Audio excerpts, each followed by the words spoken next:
Hooked on You. I've actually played this before, but I didn't record it, so let's play a different route this time, shall we? Let's see how that goes. Enter your name. RainHet.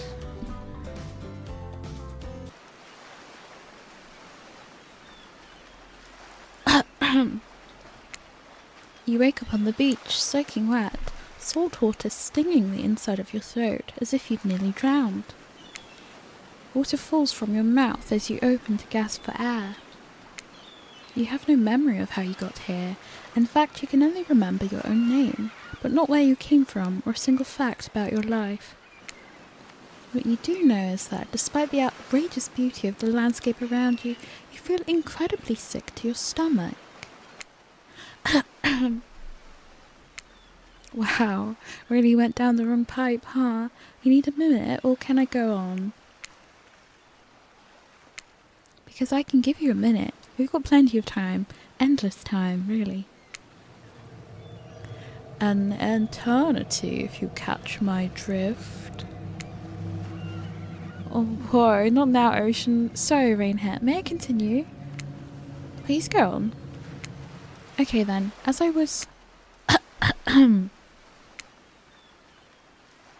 As I was saying, you look down on your feet, ankle deep in the crystal blue water of nearly arrived wave.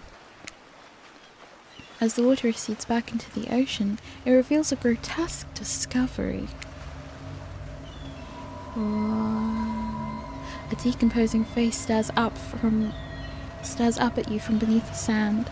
All you can do is vomit, a stream of dark bile, bugs, worms, and other ick.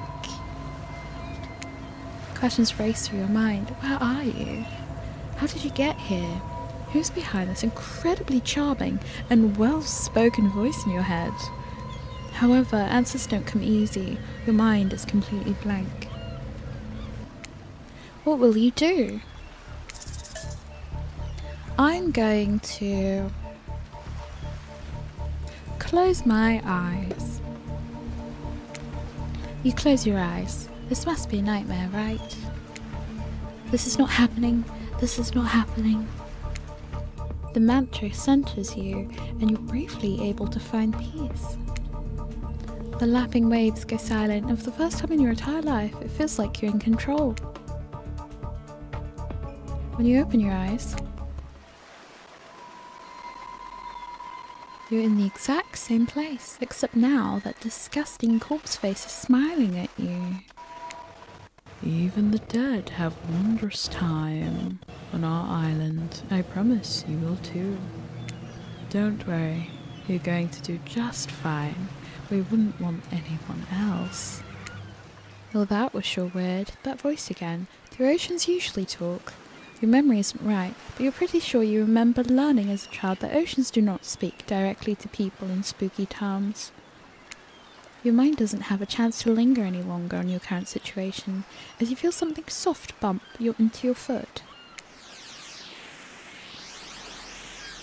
When you look down, you find a volleyball sitting in the sand there next to you. You stare down, frozen. A voice calls out from behind you. A little help, please. You turn around. When you see what's waiting for you, your jaw almost hits the ground.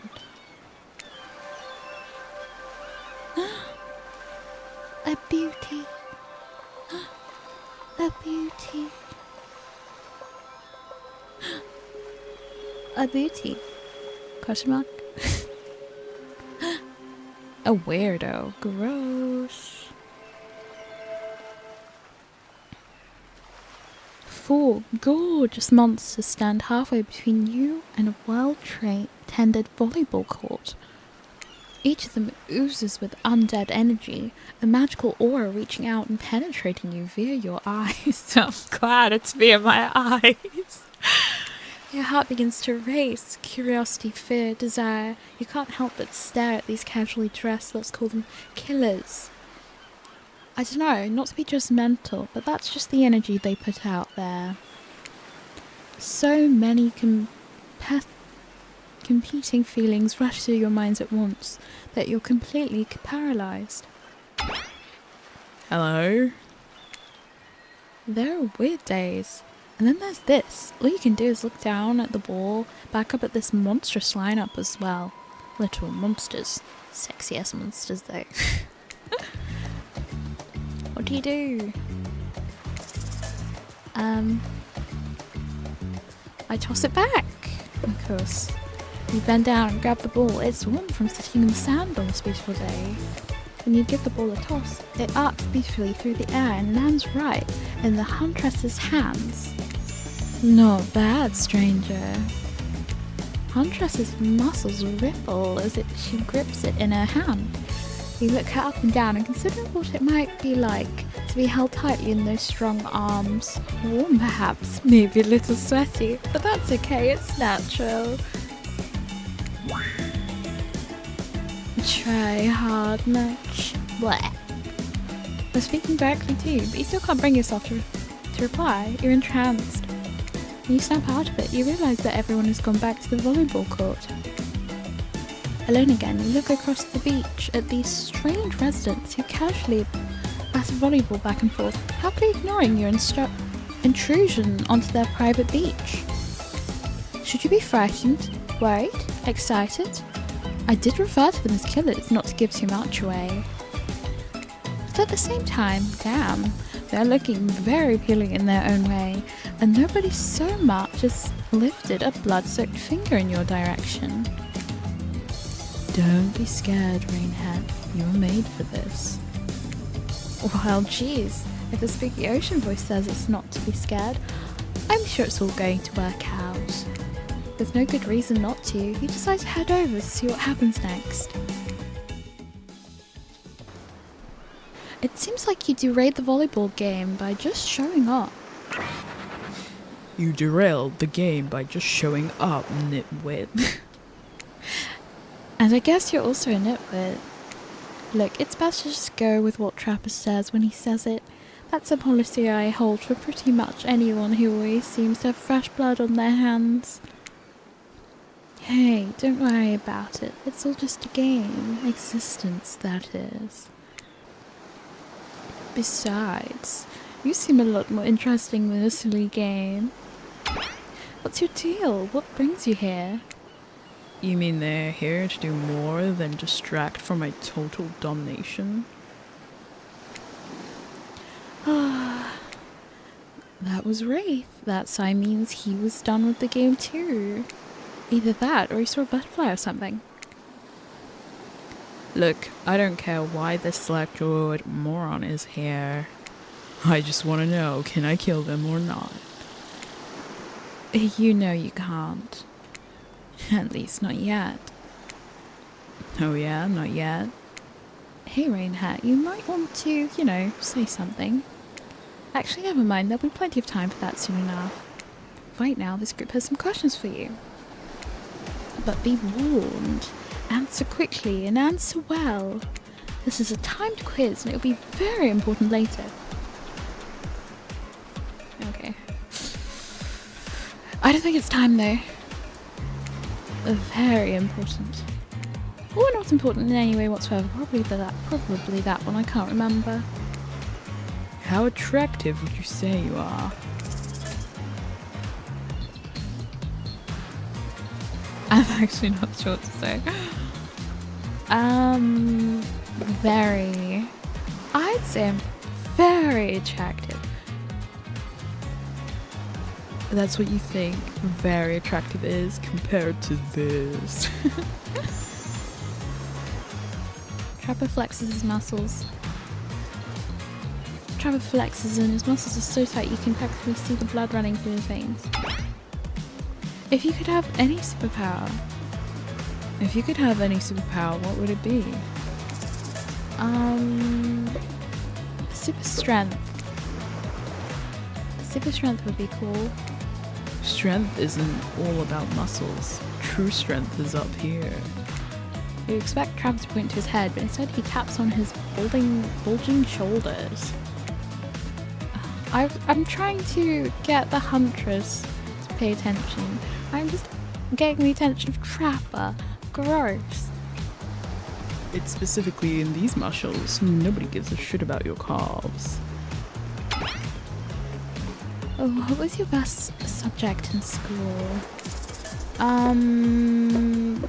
History? History?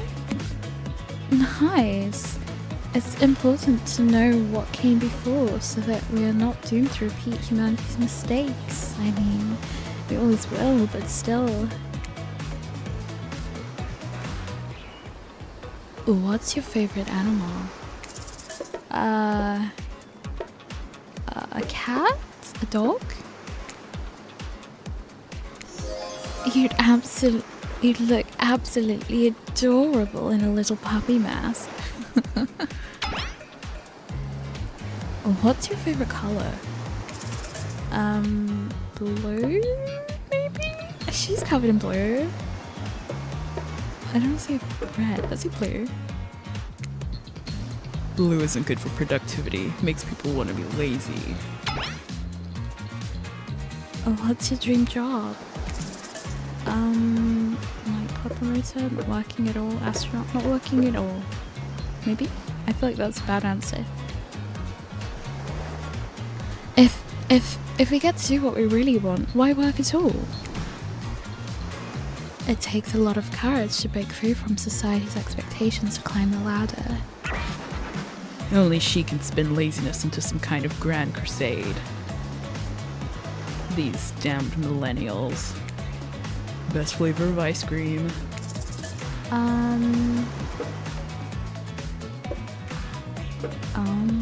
Chocolate? My favorite flavor is pain. Same here. Mine is vanilla swirled with pain.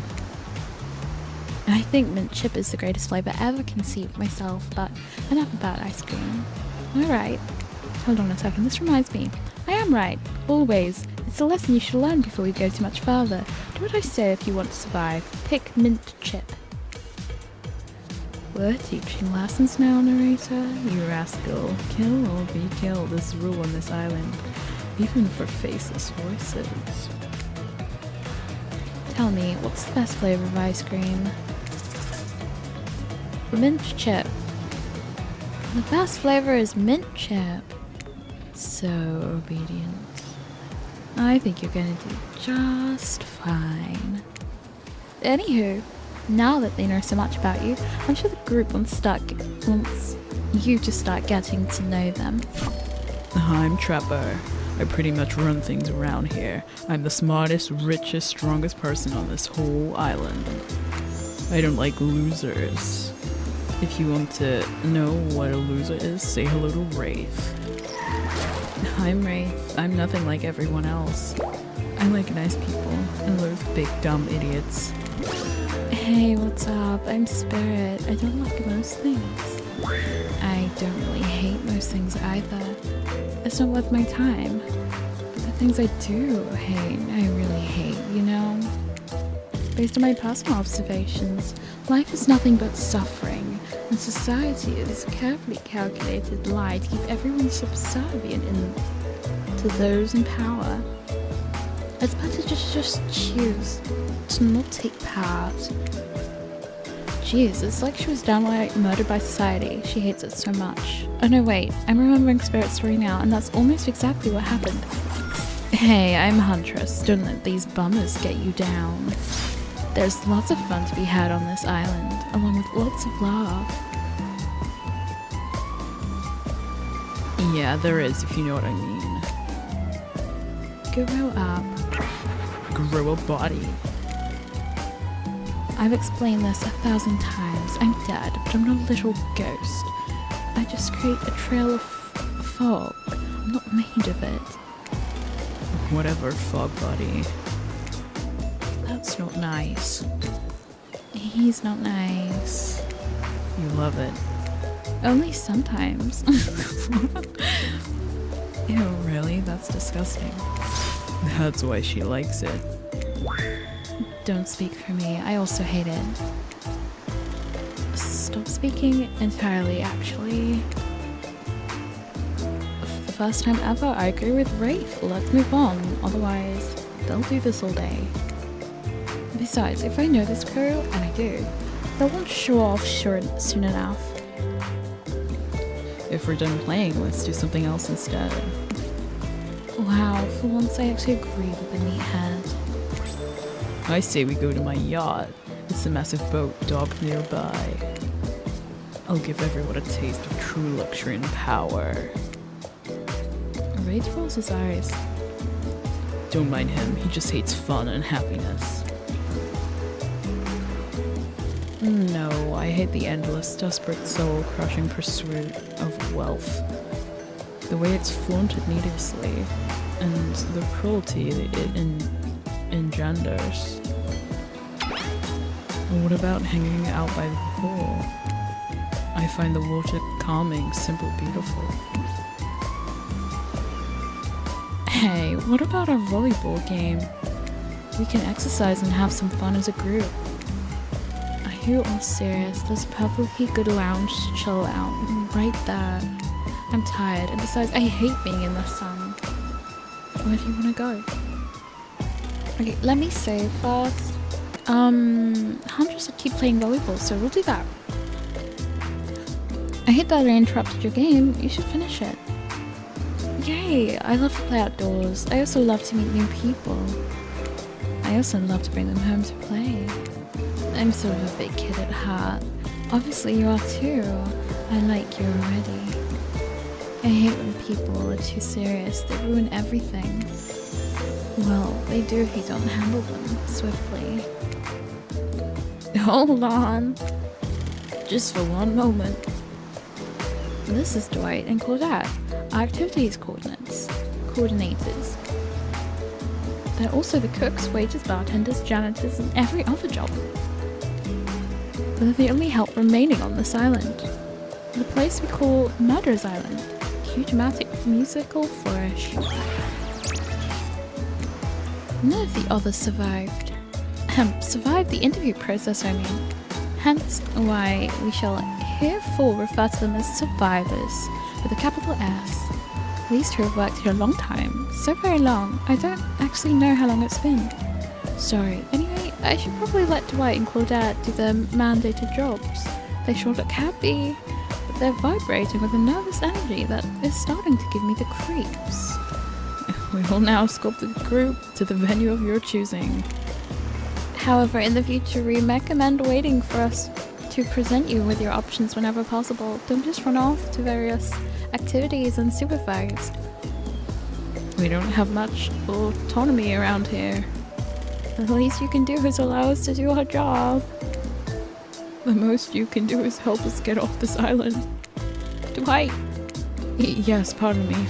Please follow us. Hey, narrator? Yes, something I can help you with. Those two, Claudette and Dwight, did they just start to mention something about wanting to escape? Is escape an option? Should I be trying to escape? Escape them? No. Oh no, I think you're mistaken. It seemed like Dwight was asking for help to get off this island though. Oh right, yeah, that's true. He was, but he just meant that he wants to get to the other vacation island getaway a couple of miles south of here.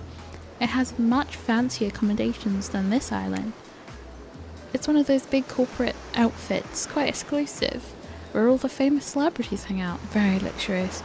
Doesn't have quite the calm that this island has though. Trust me, you wouldn't want to go there. With all that money comes a lot of restrictions. This is where you belong. Now, off you go. It's time for an activity on this island. Your decisions matter, mostly. When I agree with them, not like that other island. So what will it be? Continue the volleyball game. Wow, it's so exciting to have someone else into athletics on the island. Spirit and Waith is so boring, and Trevor is so predictable, relying on brute strength to win games. He has no respect at all for grace and skill. Thank goodness you didn't choose the yacht. What kind of a person wants to be a sitting duck in the middle of an open ocean? You're just asking for sneak attack from an elk. I wondered how long it would be if I had to bring up an elk attack. Game's starting up again. Make sure you're watching close. She's really something, huh? Elk don't swim. Live in the forest long enough and you'll see an elk swim, believe you me. Cheer for me, cute stuff. The killers resumed their place on the volleyball court and resumed the match they were playing before you arrived. Hey, fancy lemonade? I see you working up a thirst, eyeing those bouncing buns playing volleyball. Claudette hands you your lemonade. Ooh, so fresh, so tart. She leans in and whispers in your ear. Who would you want to win, huh? Who's the MVP of your little heart? You're nervous. You don't want any of these killers to hear you talking about them, or not talking about them if they're into that sort of thing. Just pick someone, please. It's not like we've got all day, night, week, month, year, lifetime, eternity, or anything. Who put sand in that guy's shorts? Sheesh. Okay, I think, Huntress. Huntress? Oh shoot, Huntress overheard you. Oh, you've got the knife for me. I'm flattered that you think I'm good, but honestly I'm a little annoyed that I've been so flashy with my moves. Usually I'm so sneaky that you can barely see me at all.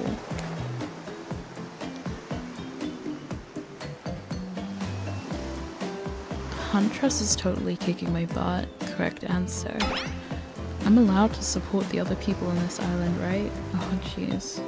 I have no idea what the rules are here. Are there even rules? I should have stayed in my secret Larry.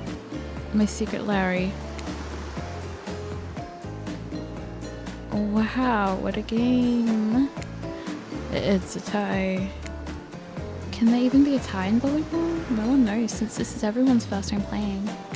These killers don't usually have time for team sports amid their busy schedule of brutally tearing survivors to shreds. Hey, is Claudette crying? Are you okay, Claudette? Probably just shedding a tear from her lost fellow survivors. You know, this resort had 4 employees when it opened. It's nothing, I'm totally fine. Whatever you say, boss. Oh look, the killers have disappeared and are all cooling down in their own way. Spirit is reading a novel. Trapper is stretching sensually between chainsaw curls. Rape is standing on the beach, desperately hoping the sand will swallow him up. Oh my god.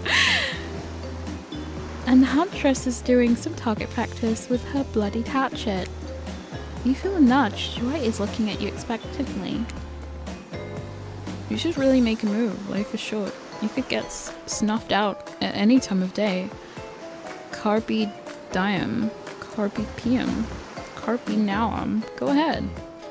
Shout one of them up. I have no idea what any of that means. So, which killer caught your eye? Huntress? Duh. You head over to Huntress. After all, this whole sporty hangout thing was her idea. Might as well see how she's doing. You're really great out there. Where did you learn to move like that? These moves, my moves. Oh, whose moves? My moves. These moves, they're nothing. Huntress blushes a bit from beneath her mask. It's cute on cute. If you ask me, sometimes you gotta look past some bloodstains. A lot of men have run for their lives in my presence. You really learn a lot about what the human body is capable in those types of scenarios. I love to exercise in a way. We're all running for our lives when we keep in shape. I guess I never thought of fitness that way. Maybe it's time to start. You never know who's coming for you through the bush, as fast as they can, propelled forward by hunger, desperation, or just plain old boredom. Doesn't seem like boredom is going to be your problem, surrounded by all these characters. Survival, on the other hand? You're going to need to compensate for your lack of a killer instinct. What's your style? Grit or imagination? What? What is grit or imagination? What is grit meant to mean? I don't know. Is that like force or something? Can I say it? I can't. I don't know. compensate for my lack of killer instinct, I think grit would be just going ahead with it, forcing it, and then imagination would be thinking about it. I guess I'd think about it, but I don't know what would be better for Huntress. I feel like that was a bad answer. What I lack in fitness, I try to make up for in my imagination. I like to make up little games for myself to play. My imagination is very vivid. I can imagine the two of us panting, sweating, our clothes torn. I'm with you. Our hands gripping the sheer face of a cliff's rock as we walk. Our hands gripping the sheer face of a cliff's rock wall as we climb. Not exactly where I was going, but sure. Up to a cabin entrance, a dark cave slick with dew shimmering in the moonlight. I'm back with you. A pack of wolves await us there. Friends, enemies, dinner. We look into each other's eyes in the back of the wolves together. We howl. Hello! It sure sounds exciting. And my blood is pumping just thinking about it. Come on, everyone. The fun and games can't be over already. I get it. Volleyball. Not ruthless enough. Look at us. We crave action. We crave excitement. We crave the thrill of the hunt. It's time to see if our friend here has the hunter's instinct. I saw you surveying me like prey on the volleyball court, RainHet. Huntress waves a bloody axe in the air and you step back nervously before you realize she's not waving at you. She's handing it to you. Don't worry, I've got several of these. It's important to hone your skills, especially when you're in a new place, where threats may lurk around every corner. You need to make sure that you are the biggest threat of all. Don't just aim those things at me. You can't even see me. Many games consist of two parts. On top, a pointer which rotates in a clockwise direction, and on the bottom, a target you're going to be pointing at. Sometimes the target is immediately visible, sometimes it's hidden until the pointer arrives. Press the space bar to stop the pointer over the top, while over the target to win. Fail to land and you will lose. To achieve perfect success, land on the start of the target area, not the end. Are you ready to play? Would you like me to repeat that? I'm ready. Anyway, we go. Show them what you got. Oh. Oops. You missed completely. Perfect. Perfect. Perfect. Perfect. I'm impressed. A worthy opponent. I mean, could have been better, but who's keeping score? For the record, I am. And you got 8 points. Hatchet throwing. Cool, I guess. I like my stabbing to be a bit more up close and personal. Some are loud horn blows, and the survivor snap into action. Time's up. You heard him. Get to the next activity.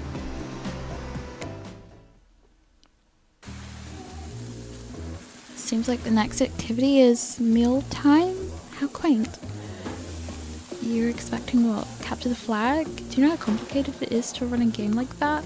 Much more so than sitting and talking. You arrive at the cookout area to find an assortment of picnic tables scattered around. What were you expecting? Some kind of grand hall with a huge banquet table? This ain't some prestigious fancy epic like you'd find on cable.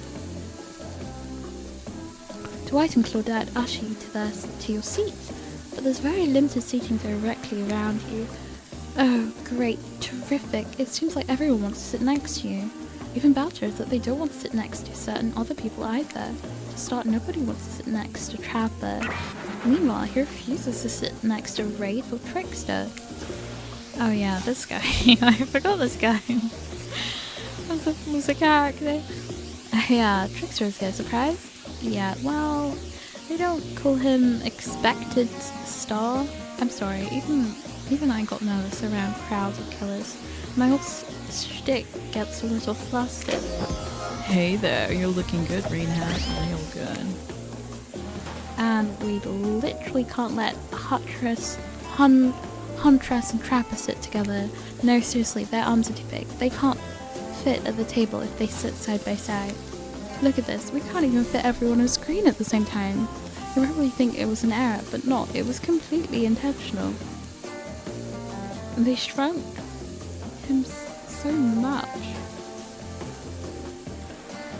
What is that leg behind? Oh no, it's an arm. My bad. Let that be a lesson to you. Every error you think you see is a choice. Got that? Okay. Dwight and Claudette are directing traffic. You sit on one side, the rest of them will sit opposite you. Huntress and Trapper can sit at the end with their enormous sexy arms. And now everyone is seated, we can begin dinner. Tonight's meal is prepared slowly and carefully with both... Oh god. Tonight's meal is prepared slowly and carefully with both love and hate for 12 hours over a spit. We hope you enjoy. We really hope you do. Hey, you didn't actually tell us what you're serving. What are we eating? It's meat. Seasoned with a specific number of special herbs and spices that we simply can't divulge. My favorite. Meat is good. Meat is murder. Which you'd know, considering what you've been up to. Who are you to get judgy now? I'm just sharing facts. And you need to murder something to eat it. Eat its meat, so that's like technically true. Technically true is the best kind of true. Okay, enough yapping, let's eat. Hey RainHet, you thinking what I'm thinking? It's gonna be a person on that spit, right? Or several parts of overlapping people, perhaps. I haven't seen many pigs wearing palm tree button-down prints, you know? When you look closely at the spit, you spot what definitely appears to be scraps of fabric sandwiched between some layers of meat. I think I might be sick. Is there anything else to eat? This took 12 hours. And we do literally everything on this island. Actually, there's one thing that you're not doing today. You're not carving up this delectable meal. Wow, he's right for a change, because I am with my broad axe. It's the perfect tool for easily chopping anything in twain. First, who says twain? Sometimes I swear it's like we're from completely different historical eras. Second, I'll handle this with my cleaver. Fast, powerful, and clean. At least it's clean when the meat is cooked, no blood. You two and your ridiculous bicep swinging contest. Enough, grow up. Obviously, my gorgeous katana is the only option, obviously. The hell it is. Oh, well, I'll show you both my katana and send you to actual hell if you'd like. Please stop. I hate when we fight or talk, or even when we look each other in the eye. I can do it. I have the skull of Azeroth. Great. Instead of slicing it up, you can club it to the second death. Hey RainHet, I know this isn't what you want to eat, but hurry up and volunteer to carve up dinner. Otherwise this will go on for hours. No hyperbole. And no hyperbole. Once again, they once argued over who had the most effective weapons for 72 straight hours. And it doesn't matter which one does it. When they're done, they'll take even longer cleaning their weapon. And all while explaining the value in maintaining your tools. Despite being a bunch of cold-blooded killers, for some reason they're always terrified of tinnitus. Hey, why don't you let me carve up dinner? Splendid idea. We'd hate for it to get cold. He hated when it got cold. Here's a machete, freshly sharpened. Minigames consist of 2 parts. Yeah, I know. You don't have to tell me. Yeah, ready. Away we go. Slice. Perfect. Oh, not bad. That was pretty good. I'd like to see what you could do with a less clumsy weapon. Yeah, I said it. Machetes are dumb. Dinner is finally served. For real. The sounds, especially coming from the mass killers while they eat, which involve lifting their masks and shoving food up behind them, are nasty. Spirit, meanwhile, doesn't even eat. She's the one who seems to be embracing being dead. They're all dead, right? This is obviously hell. I mean, come on. We're still trying to be mysterious here. You think mystery comes easy? Claudette and Dwight aren't the only ones who's been working their asses off to make this nice and peaceful. Well, at least they're lifting their masks. There's something 99% as disgusting as it could be if they just tried to mush stuff through that. Spirit, why aren't you hungry? The two best things about being dead is not having to eat. That's one thing. Think about it, RainHet. Number two is there is no number two. One less thing to think about in the afterlife. Even if I wanted to eat, I'd have no idea what would actually follow. You might have noticed that I'm mostly just a bunch of dismembered body parts floating in a spectral form.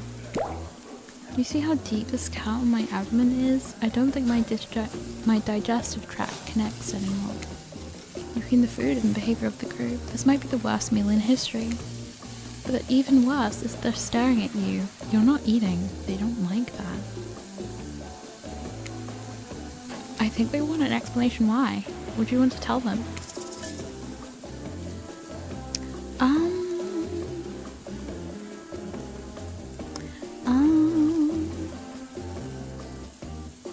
I think saying this is gross is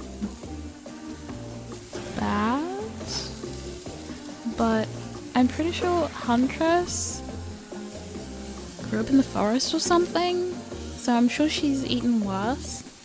So I guess I'll just say sorry? Or maybe look at that seagull? Look at that seagull! Wow, you ever see a seagull that big? I haven't, that's incredible. Anyway, what were we talking about? No, Huntress, no! A lame misdirect. Yeah, she's right, RainHet, pretty lame. Own who you are, never compromise. I'm sorry! Didn't you wash up on this island with no memory of who you are and how you got here? Yes, you did, poor thing. You have no idea. The last time you ate a real meal, and you've been standing in the sun. But the seagull... Uh-oh, he just made a lot of good points. I swear, you're beginning to feel lightheaded. It waved at me. Maybe you need to eat to survive here. Either that or someone poisoned you. No wait, you haven't eaten, so you can't be poisoned, huh? Whatever the answer, you're clearly about to pass out. Oh, hey, it's me again. Your friend, mentor, and guide. Narrator to the narrator, the ocean. Not sure how I feel about that characterization, but I'll allow it. I brought you here. I might be the only one who can help you now. There's only one thing you must do to survive. You have to figure out why you're really here. No one can tell you, not unless you follow the right path, or at least a right path. There's too many of those to count. Hopefully you pick at least one of them. Because there are even more wrong paths. Many of them lead to your demise, others lead to something even worse. Starting scenes over and having to fast forward back to where you are, am I right? For this place holds many secrets, even from itself, but the one that truly matters can be learned when you answer the most important question. Why are you here? Why are you here? Answer that and you'll learn the truth. The ultimate truth. Vague, mysterious. I gotta give it up to this ocean character. That's some quality early game storytelling. You wake up to find Huntress holding a body, gingerly pouring cool water into your mouth. Oh good, you're okay. Sometimes when I try to care for people, they have a way of ending up less alive than when I started.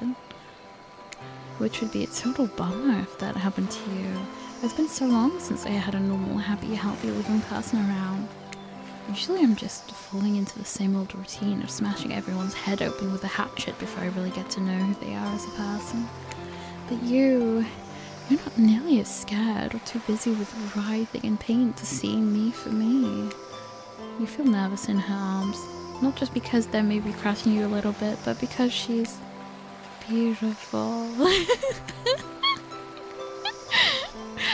Yes, beautiful, but I was gonna narrate the fact, not, say it out loud as a single word like some creep. Beautiful mask. Your bunny mask, it's quite gorgeous. Nice recovery. But now you're awake and talking. You gotta keep this up. Did you make it yourself? You're the first person to ever ask me that. Yes, I did. You seem so quirky and cool. You can do anything. Own an Etsy store, be a doctor. Why is it that you kill people? Huntress sighs. You can practically see the memories flicking across her eyes, but she hasn't tried to kill you yet, so that's a good sign. It's all that I was ever taught to do as a young girl, so I thought it was right. Even through the mask, you can see that Huntress is blushing a bit. It seems your line of questioning has made her a little nervous. Hey, you didn't eat much at dinner. Want a snack? She offers you some jerky. Probably human jerky, but her spice game is on point, because it smells pretty damn good. Yes. When on Murderer's Island, you might as well eat the killers. You might as well eat as the killers do. Plus, you really are hungry, and you can chow down on some jerky. Essentially, right? What? Why essentially? I'd love some. After a moment of quiet chewing on what you choose to believe is not human thigh meat, you decide to be bold and ask another question. Have you ever been in a relationship before? Dang, you're really going there? You do not play around right now. It's not me! Huntress takes a moment to think deeply before answering. I must say it's quite amusing to see this hulking bombshell get all twisted up with these personal questions. Kudos to you, RainHet. There was this one deer that looked at me quite provocatively in the clearing once. But that doesn't count, does it? That's so good. You hear the faintest giggles bubble out from behind Huntress's mask. Oh my god. You're so cute, Huntress. No, it doesn't count. Okay, what's this? You found something in the sand. Huntress reaches down to pick it up. It's a hair clip, probably left by some little girl who was playing on the beach long ago, who is definitely still alive and not at all dead.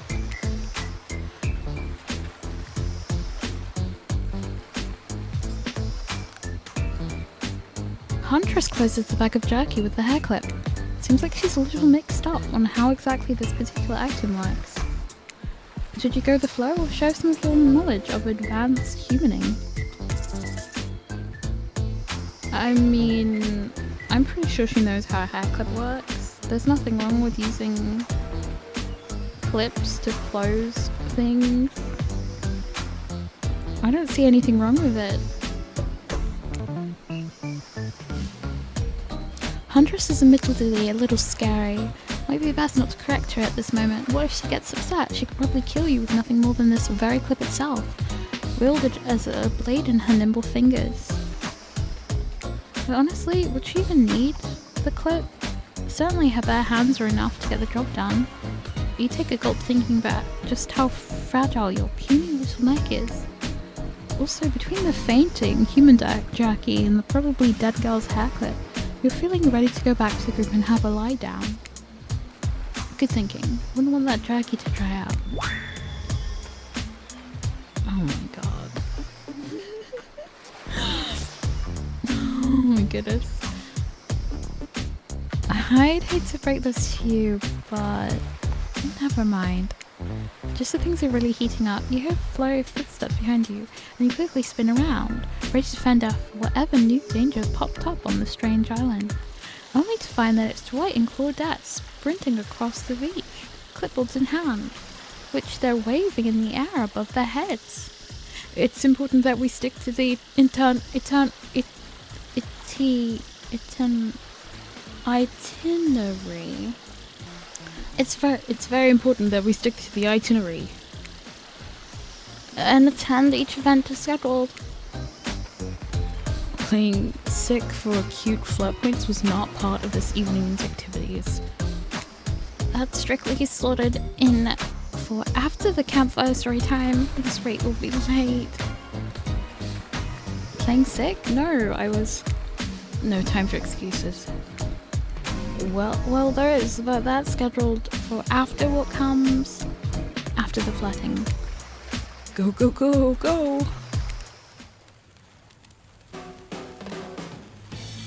Once everyone has gathered at the fire pit, Dwight and Claudette quickly make an announcement.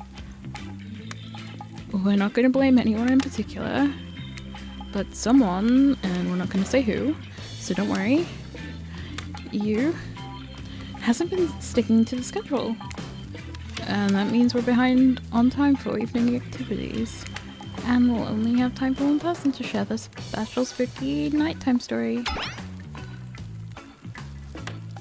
Just one story? The story time is my favorite activity. This is a narrative-heavy experience. You're telling us that only one person gets to share? How will we decide who? Oh great, we have to decide as a group? That never goes well. Whoever did this, step up now. I swear we won't be angry. I'll merely chop your head clean off. No fuss, no muss. Voice trembling, you realize that this is probably it for you, but you embrace your fate. Sorry, everyone. I think they're talking about me. To be honest, I still don't understand how this whole schedule thing works. I guess I lost track of time while I was passed out. Been there before, even though it's taking some pressure off of me, which is an absolute dream come true. Is it really fair to pick on the newbie? Seriously, has anything here ever happened on schedule even once? Damn it, Donald. If you try to flex that authority gimmick one more time, so help me, I'll snap your head off so quick, and then I'll drown you in his blood, Cynthia. Fuss and muss are back on. You two know I love to hack, slash, and slice. We all know you love to kill. It's almost all you talk about. But then nobody named any names. Who even knows any names? Not us. I renounce my name. Who's Donald? Who's Dwight? Who even knows anymore? Call me nobody. But we still gotta get started on the story time, so...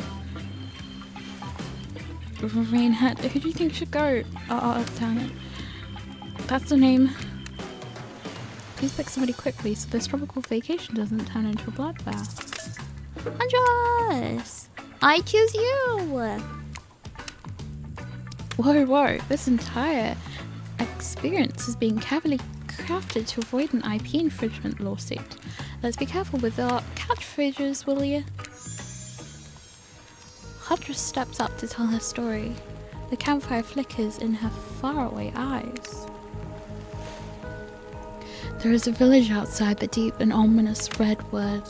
No child dared step foot past the threshold of the thick trees and bush that separated safety from the unknown.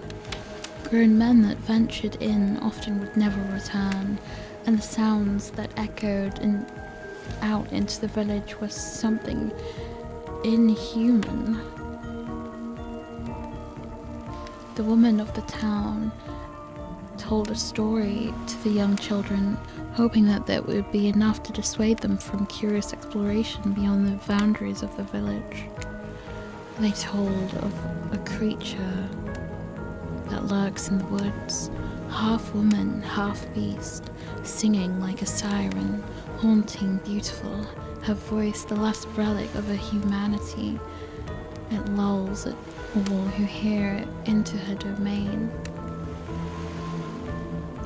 And no, not a precious child nor fierce soldier can escape once you are in her clutches. Those who've seen her say she wears a mask of hair stained with blood of so many poor souls. The hatchet she wields have been brought down brutally on the skulls of many on an unsuspecting hunter. The nightmare doesn't end there, for what's a hungry beast to do in the frigid winters with nothing but a hunter's meat to live off? It's said that the Huntress, as the village called her, couldn't bring herself to kill the young girl she came across in the forest. Instead, they'd suffer an even worse fate. Longing for a child of her own, she'd bring them back to her secluded cabin to keep them safe. She'd wrap a tight cord of rope around their necks and affix them to a wall. That way they'd be warm. That way they'd be out of harm's way. The Huntress would even bring the girls presents. Toys she'd pilfered from other bodies, masks she'd fashioned out of things from the cottage, and little dolls made out of grass and twigs. But these toys did nothing to quell the children's fear. Within days, the girls would waste away from starvation and dehydration. From all her good intentions, the Huntress had never learned how to care for a human child. You see a tear creep down from underneath Huntress's mask. Suddenly, the most beautiful singing voice you've ever heard fills the air. Sleep, my darling tiny one, tucked within your bed so tight, else the old grey wolf will come and grab you by your side. There's a brief moment of silence, and you feel the need to contribute to this stirring moment. I feel like I think I have to sing. It feels like a death wish to join in on singing, but everything else doesn't make sense. So he'll snatch you up between his teeth if the bad's edge you sleep, and drag you to the forest deep beneath the quaking tree. Huntress can't believe you know the song. You share an intimate glass across the campfire. So close your eyes and fall asleep. Count the little woolly sheep, tucked so tightly you must keep, or he will come for you. The song ends, and you both met with silence around the campfire. I love that song. Bayushka, the old Soviet lullaby, right? It is the song my mother used to sing to me before bed every night. But now I must go. The memories, there's so much.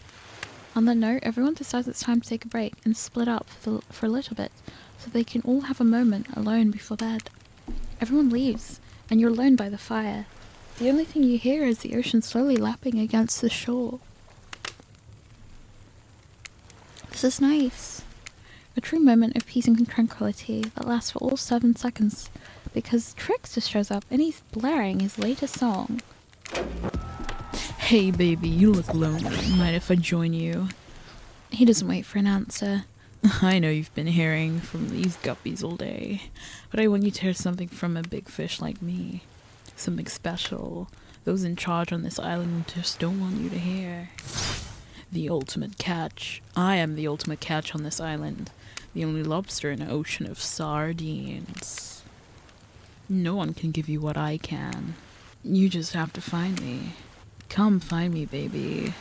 Trickster leaves. You're a bit confused about what to make of his cryptic clues, but you aren't going to get any time to yourself to think about them just yet. Huntress approaches you. Of course you liked my story. Who wouldn't? It had everything. Cute kids, dead men, a huntress. I find all these stories are better with the sound of a burning fire filling the air around you, or the smoke. However, I could do without. I'd rather eat barbecue than smell like it. Let's rinse off all that campfire with a dip in the hot tub, shall we? Dipping in hot tubs with the Huntress. You've come a long way. In a single day. I'm not saying you shouldn't follow her after an offer like that. Just don't forget our little talk. You and your storyteller friend slip into the water. It's just the right temperature for an evening dip. Plus, if some jealous shark comes along and manages to jump from the ocean into the pool, you're also pretty sure your killer companion could handle it. Before you run off, I wanted to make something clear. You know that half woman, half beast I was talking about in my story? That's me, I'm her.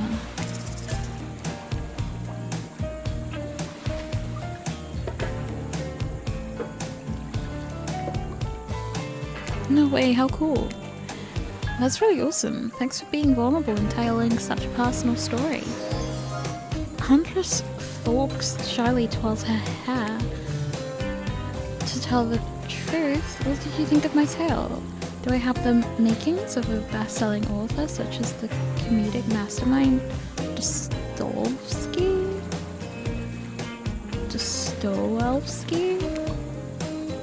It was a really well-told narrative. Clear beginning, middle, and end. Riveted from the start. Plus the woman in the forest, I mean...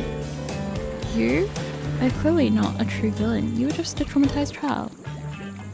Okay, now you're just being a suck-up. Huntress's eyelashes leer at you from behind her mask. She's had a time in the spotlight and is playing coy now. Call out her tired storytelling? Chuckle awkwardly? What? Tired storytelling? What? What do you mean tired? You chuckle awkwardly at Huntress's statement of the obvious. Why are you laughing? I can't help but giggle when I'm both about to die and also maybe falling in love. You can't believe how awkward this intimidating woman seems right now. It's actually pretty endearing. You notice the temperature has dropped significantly despite your steamy company. It's a little chilly and your bare shoulders must be freezing. Let's head back to the fire and put me to bed, huh? We hate to intrude on whatever smooth moves we're about to unveil themselves, but it's time for bed. Usually nighttime is when I do my best hunting, but after a day like today, even I'm pretty tuckered out. Will I see you tomorrow, RainHet? Only if I don't see you fast. You make a cute little bow hunting motion. Huntress catches the imaginary arrow you shoot in her teeth, then bites down hard, snapping it in half. At least you think that's what she's doing. It's kind of hard to tell. Good night, my little snack. I'm sure that wasn't a reference to actually eating you. You head over to the campfire. The heat is comforting you on this chilly night.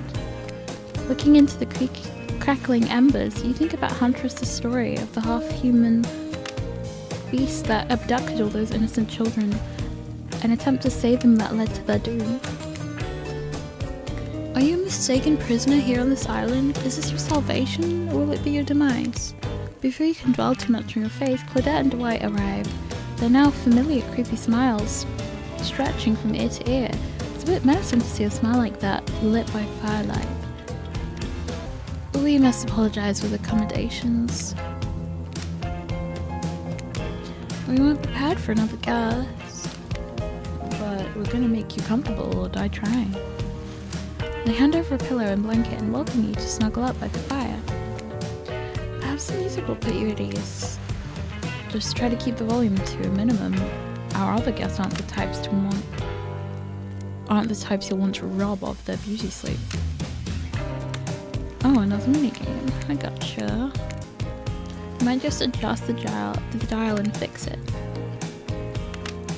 Oh. Let's do 100. I don't like this.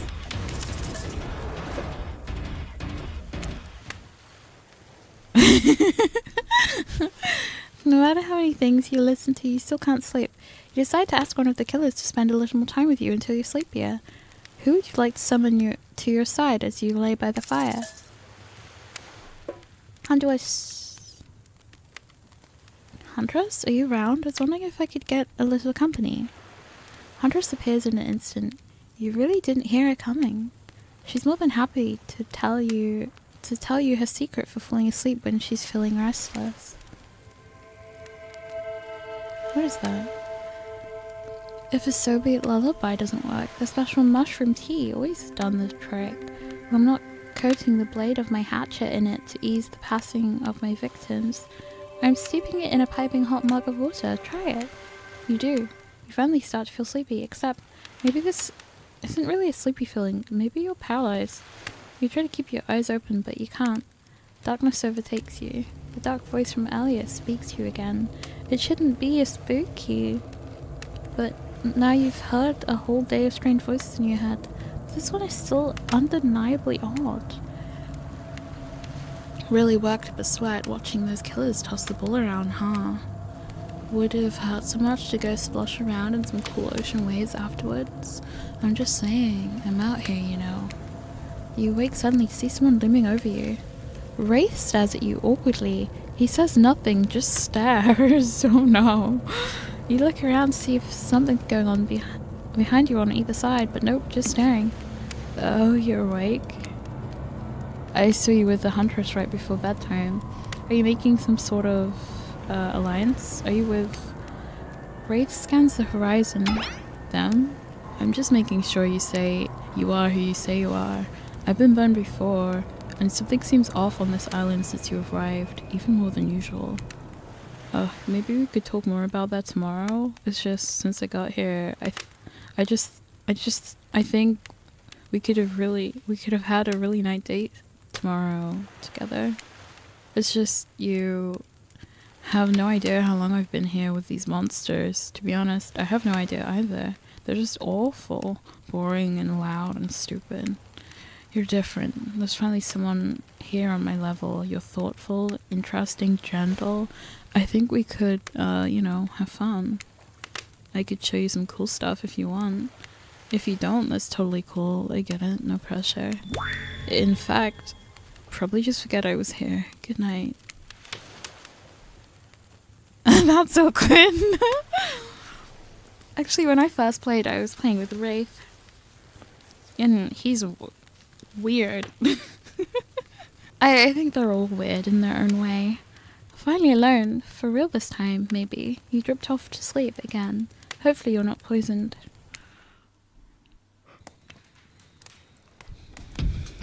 Wait a second, where are we? This isn't... Oh jeez. It's one of those reality show confessional rooms where all the contestants talk directly to the camera. I think today went really well. These are some of my first interactions with someone who isn't a parent that didn't end in bloodshed or ultimately perishing in my Russian cottage. So I'm counting today as a win no matter what happens. What do I think of the newcomer? Do I have to say? Oh, I do. Attractive, mysterious. I really don't know that many other words since I was raised by my mom in the woods until she was skewered by an elf. And I had to wash her entrails off my seraphim. That being said, the other three should make sure to be on their guard. I don't know who this newcomer will want to spend time with tomorrow, but I for one will not let my guard down easily. Who knows about the others? Wraith, I think, knows more than he's letting on about this place. But he's a hard nut to crack. Meanwhile, Spirit's just screaming all the time. Major boss kill and Trapper. Where do I begin with Trapper? He's buff, sure, but daddy issues much? Sheesh. Look, I don't need anyone. I've been perfectly fine on my own since my mother died. I eat a fine diet of raw deer, beer, bear, and human, and I'm as fit as a fiddle. That being said, something about this newcomer makes me think that I might be missing out on some huge part of this thing called life. If I'm being honest, I just want to kill. I want to kill just about every person I meet within a minute of meeting them. Even the few people I can tolerate. I want to see suffer for a long time before I kill them. But this person, for some reason, I would like them to continue living, for now. One full step, and, well, you know, everyone calls me Trapper for a reason, and they better call me Trapper. I swear, if I watch this later, and you list me as Evan, I'm going to kill the Chiron guy. I really don't care. This island is full of people who don't really like me, so what's one more? I don't want to get distracted from my plan anyways. You know, I think I learned a lot about myself today. I've always thought I was doomed to be alone for eternity. Only my creeping desire for revenge to keep me company. Now I know it. You open your eyes. The sun is shining. There's not a cloud in the sky. Are you sure about that? And you feel great. Totally well rested. You're not even suspicious of the fact you fell asleep by the campfire but woke up several yards down the beach. Wait, are you on vacation? Was yesterday nothing more than a strange dream? No, not a dream. You really are here for another day. Why? I have no idea. You're obviously a weirdo. Speaking of weirdos, I see the rest of the gang is hanging out on the beach. This is definitely not a dream. I wouldn't rule out a nightmare just yet, though. At least they try to make for a sexy brunch, huh? And talk about sexy, here comes Trickster carrying coffee. Morning, beautiful. I thought you might like a nice cup of joe to start this incredible day off right. Delicious. Trickster seems suspiciously cheerful. I'm sure there's nothing nefarious behind his joyful demeanor, though. Everyone knows musicians are morning people. I also want to wish you luck. Today's an important one. My only regret is that I won't be a big part of it. Budgeting issues. Also, I'm just swamped with engagements, especially on the other island. Trickster winks at you. If you want to ask him how to reach the other island, now's the never mind, he left. Well, at least he brought me a cup of... No, wait, don't drink that. What the hell is that? They don't call him Trickster because he's good on a skateboard. And he definitely didn't get the name because he brings people drinks so they can have a good morning. That was almost certainly not coffee, and I don't want anyone casually poisoning, imprisoning, and torturing you just yet. This is supposed to be a tropical paradise. The type of place you give a 5 out of 5, 10 out of 10, 2 thumbs up, review to, not an eternal prison of pain. And make sure to leave a review, it really helps with the algorithms. Just trust me, I'm looking out for you, so can we please move on? Hey, wait a second. How did a possibly omniscient, possibly unreliable narrator physically just knock that coffee out of your hand?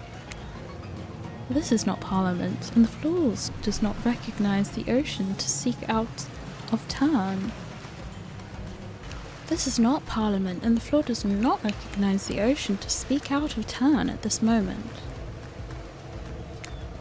I do. I need no recognition, for I am the ocean. I dominate the land. I submerge those who defy me, and become their watery grave. Actually, speaking of graves, I would like to say something of grave importance. Fine, go ahead.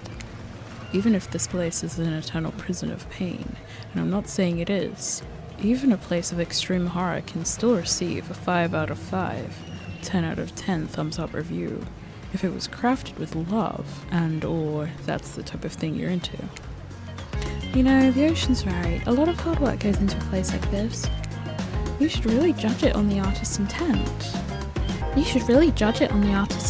And wherever possible, start from the mindset of giving them the benefit of the doubt.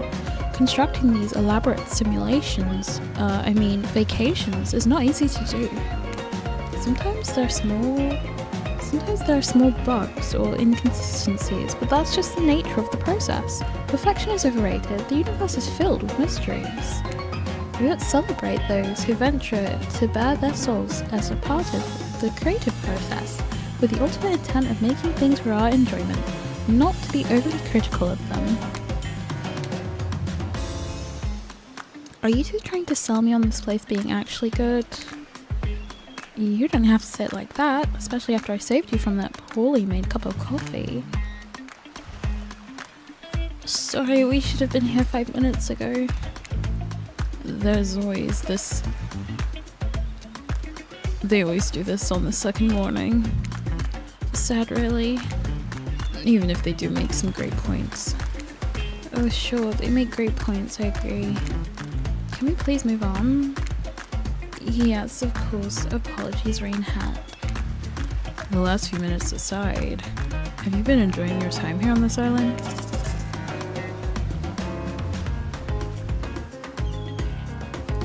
Yes, I've been having a lovely time. If I were to summarize my time here, I'd call it a lovely time. Oh, lovely. Love to hear that. Because isn't that what this place is all about? Finding love? No. Shut up, Dwight. You'll get us killed again and again and again. We do need to ask you one more question, though. We all had to sign away our rights to say anything negative about this place. Would you please sign this non-disparagement agreement? No. No! Oh wait, do I have to say yes? Am I gonna get killed? Oh, I forgot. No, I will not say anything negative about this island. You have my word that I, RainHet, agree with the terms of this verbal contract. Perfect. Delightful. Excellent. Yes, yes. Hey RainHet, it's still totally cool if you have constructive feedback. The place to leave that is in a positive review, because we know that nobody reads negative reviews of games resorts like this. Anyway, I see Dwight and Claudette have gone into a trance, and with the grumbling I hear from your belly, that can mean only one thing. Breakfast. Perfect timing. Everyone rolls into the dining area to lard up this. Jesus Christ. Oh my god, to lard up those sexy little bellies with pancakes and bacon, and so much for maintaining those beach balls. We're all half naked in a tropical paradise. Can we get some strawberries here? Are you all good? Magic powers will only get you so far. Even killers watch their sodium intake. You take your plate and sit down, thinking about yesterday and the whirlwind of feelings you experienced. Danger, dread, disorientation. It was like going through puberty again, except all in one day. On a beautiful and mysterious island. It looks like you're not the only one doing some introspection, though. Travis stands out to talk about how his day went, in case anyone was wondering. Personally, I wasn't. To be honest, I didn't expect you to survive yesterday, so congrats, I guess. Whether you survive today is a 50-50 at best. Good luck. Well, that was bizarre. Back to your No? Now Huntress steps up to talk about her feelings. I feel stirring inside my animal heart. Something I've never felt before. It's almost like the feeling right before I go in for the kill, but softer, warmer. Sounds like it could be love, or maybe just indigestion from all that raw beef she had last night. Oh well, that surely must be it. No one else would weirdly stand up during breakfast too. And just like that, here comes Spirit. If I look especially well rested this morning, it's not because I slept well. As you know, I'm not too dedicated to finding revenge to ever sleep again, but because you all really left me alone yesterday to be my best, not constantly annoyed self, and I thank you for that. Now, if you don't mind, I'm going back to quietly resenting being trapped here with you all, while looking cute doing so. Guessing Rafe has had enough time to work up the courage to speak in front of the crew? Oh, perfect. There he is. Take us home, Rafe. I'm glad the introduction of RainHet to our island paradise. And yeah, that was in quotations. Didn't distract me from my normal routine, ignoring all of you and vice versa. This place is an eternal prison of suspicion and suffering, and no one cares. I'm still the only one asking any questions. I'm asking question too. It's when will Wraith shut up? And now they're all looking at you expectantly. Wait, are you supposed to stand up and explain how yesterday made you feel? I think I need to process everything by myself. I'll see you all soon. Damn, what a power play, keeping them waiting for more. You're getting good at this game. Sexy, true-to-life experience. Shame you didn't get to eat any breakfast, but so be it. After breakfast, you head to the hot tub by yourself to clear your head. Yesterday was, in short, a lot. Before you get there though, something catches your attention. You hear that? Who are you addressing, me? Well, yeah, I guess. It's okay, right? You know, might be pursuing a relationship with one of these 4 fine killers, but it feels like the person I'm getting to know the most is you, narrator. It's only okay in so much as it serves to illustrate that you've lost your mind, seeing how I'm not really not. Yeah, I heard it this time. I think it's coming from behind the pool shed. No, stick it in there. A little more. Oh yeah, that's it. Yes. How does that feel? Intense. Nice. Yeah, that feels right. This is uncomfortable. No, I want you to take that and put it right. Yeah, you know what I'm talking about. Just like that? Exactly like that. I swear I have no idea that these two. What? I had no idea these two can do whatever it is that they're doing. I'm afraid to look. This is something that they know you're close by and can hear everything. Oh wow! Look at this super cool bottle of Trickster brand suntan lotion someone left on a chair. Anyone know where I can buy some? Damn it. Oh, come on. A little privacy, please. Dwight is panting and Claudette has a crazed look in her eyes. Sorry, I don't know how else to let you know I was here and that I could hear you well, you know. No, what? What did you think we were doing? You were doing... I don't know exactly what you're doing, but it sounded like fun. You think 2 people trying to find new ways to kill each other in a desperate search to make their own death permanent is fun? Oops. We got 5 minutes. We get 5 minutes to ourselves every day, and we spend it hoping if we stab each other in just the right spot, we won't get resurrected. I've come to believe that the key is finding the exact place we need to bleed out from, and I believe that place is in our appendix. Why else would it be there? Makes sense to me. Did you actually think we were me and him to white? You don't have to laugh that hard, they get it. My life is a nightmare, and yet somehow it's never been worse than right now. Let's go, lover boy. I noted all our entry wounds, and our 5 minutes is up anyway. Good luck, RainHet. You're gonna need it. And hey, if you figure out how to escape this island, please make sure your ghost tells us how. That was both a tragedy and a comedy. A cragmedy?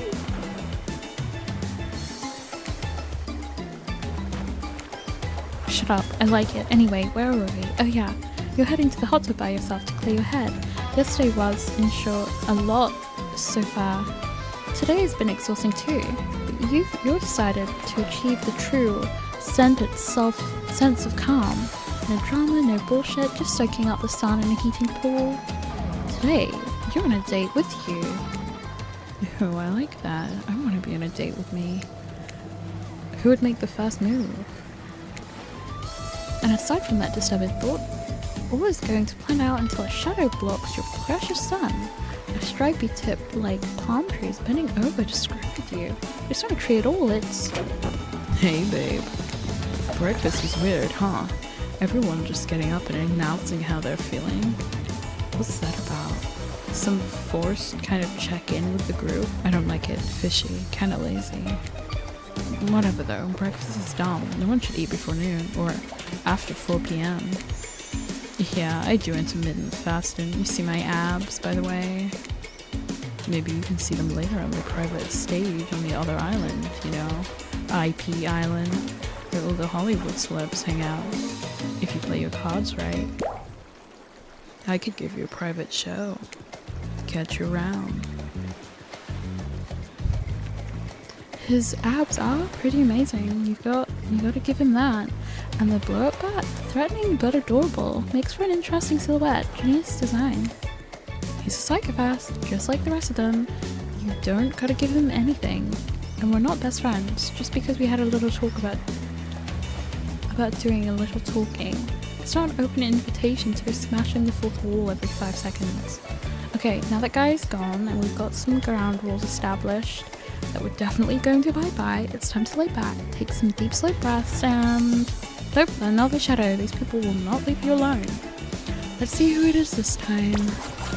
Ah yes, Huntress, that makes sense. You two have gotten pretty cozy. And we should get out of here. I know a place that's quiet and out of the way. No one will be able to hunt us. I mean, hear us there. Doesn't that sound intriguing? But immediately a flood of worry floods your brain, so you should pack a picnic, bring a swimsuit, pocket knife. You decide to bring as much as you can. You may have to make a run for it at some point, and you should be prepared. But of course, you washed up on this island with nothing but the clothes on your back, so you've got nothing to gather. Are you really ready for this? I mean, they call her the Huntress, not the Hugstress. We look up at this towering goddess, trying to form a sentence when suddenly, before you can decide if you want to go off with her, the trapper interjects. I demand that you reconsider. Why settle for a bunny with a hatchet when you can have everything you ever wanted? Tough choice. Weigh your options quietly, because you can only go on one date today, and you also don't want to be hacked to pieces for saying the wrong thing. It's always good to remember that these are cold-blooded killers. But you know what they say, when life gives you lemons, you make lemonade. And then die a horrible, wrenching, writhing death drinking it, because the lemons were poisoned all along. So this island has really got me tilted. So who will it be? Isn't it obvious? The not yucky one? I gotta go with Huntress. Whee! You and Huntress make your way to the secluded beach house. Your heart thrums in your chest. Don't look it up. Thrums is a real word, I swear. Are these nerves of excitement or terror? Isn't it fun to mix the sexy and the horrifying? Huntress is quiet as a mouse as she guides you through the island forest. You struggle to keep up with her. She moves like a jungle cat, all muscle and silent leaps across the thorny bush. She halts suddenly and you crash into her, having been desperately trying to keep up. You follow her gaze and realize that you've arrived. A cabin in the woods, obligatory in nearly all horror films and stories. And you've come here willingly with a fearsome killer. Great job. The cabin is cozy, but something seems off about it. You can't quite put your finger on what it is. Huntress stares at you through her bunny mask, cocking her head to the side as if trying to gauge your reaction to her hideaway. Are you going to invite me inside? Why do you need an invitation? Are you a vampire? No. Oh. Is it just me or did Huntress seem a little disappointed? Didn't peg her for a lover of the Fang, but hey, I don't judge. Come in, let's explore. You follow her inside. It's creepy, rickety, and definitely not up to code, but it has a certain homey charm. You're quite the decorator. She blushes. Indeed she is. A chandelier made of bones hangs delicately from the foyer ceiling, and a collection of trinkets lines the mantel. Something tells you that people who once owned these things are not of this mortal coil anymore. Could you be Huntress's next victim? The thought gives you a wicked thrill. Hey, she's looking at you again. What do you think of my collection?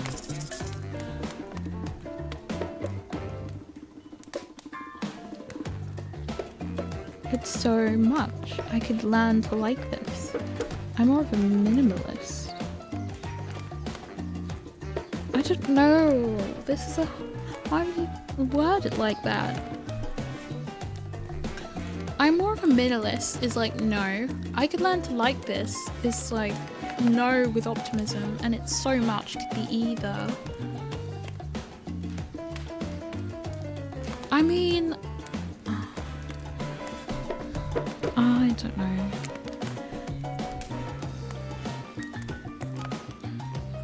Maybe this one is a good one. I could certainly learn to like this. The whole place is quite tactile. There's so much to look at. The organized chaos makes me want to craft things with my hands. I knew you'd like it here. You have the eye of someone who appreciates fine, stolen things. I can't wait to go treasure hunting with you. We could find so many more goodies on the island. But first, what do you think of the other killers on this island? I mean, Trickster is pretty out there, but everyone else seems like they have interesting backstories and whatnot. A little gossip, huh? What are you playing at, RainHet? Huntress considers this for a bee. She seems to have two modes, thoughtful and explosive. You hope to never be in a splash zone when the explosive part emerges. Why? Are you jealous? Before you can answer, the house begins to shake.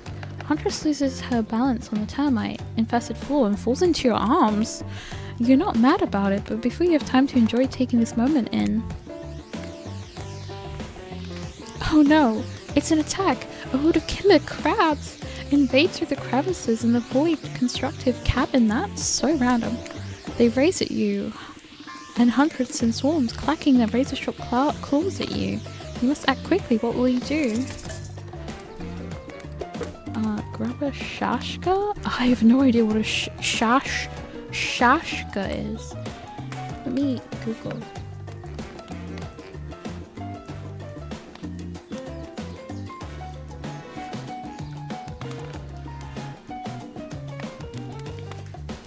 Oh, it's a sword. It's a sword. Well, I'm not gonna just go grabbing her swords. In swarms. I mean, the smart thing would be to grab a sword. I'm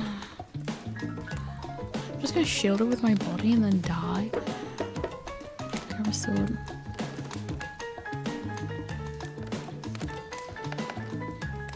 You quickly reach out and grab a shashka off the wall. Being the highly educated person that you definitely are, you know that a shashka is a Russian sword, not an umbrella or a can of cola or something else like that. Back to back with Huntress, you both hack away at the attacking crustaceans. You manage to slay the majority of the killer crabs. The ones you miss go scurrying away back into their hidey holes. Huntress turns to you with a gaze that's full of passion and intrigue. However, before it bubbles over, she looks away, suppressing this feeling. Is she nervous? Huntress sits down on the wicker couch and begins cleaning the guts off her hatchet. It's an obligatory scene for every killer. You're just happy not to be the source of what she's wiping off. Looks like we're having crab for dinner. She doesn't smile at your joke. She just has that ponderous look on her face again. You join her on the couch. Man, sometimes these near-death experiences really get me thinking about what I want in life. I think I'd really like to start a family one day. How about you? Maybe one day with the right person? Of course. Yeah, I think with the right person, right? Maybe one day with the right person. I mean, it's a life-changing decision. You have to make sure it's right. Huntress smiles clearly. A good answer. You never know what kind of weirdos are out there. What were you like as a kid? You imagine this giantess as a meek child in a puffer coat wandering about the forest. Huntress chuckles and her laugh quite cute and soft. I was so innocent. We hunted to survive, then went back to the cottage, and Mother would tell me stories, and we'd drink tea and imagine a life far away from the woods, somewhere like this. I suppose I finally achieved what she always wanted for me, but since coming here, something feels off. It's beautiful and warm, and everyone is so attractive, like thirst traps galore. But don't you get the feeling that something's coming for us? I don't know, she's onto you. But onto you about what? Swelling memories rush through your head, nightmares, visions of a dark cloud, Claudette and Dwight's vacant stares, that belly is some sort of hypnosis. Quick, validate her theory, or try to push it off. Something's coming for us? I mean, yeah?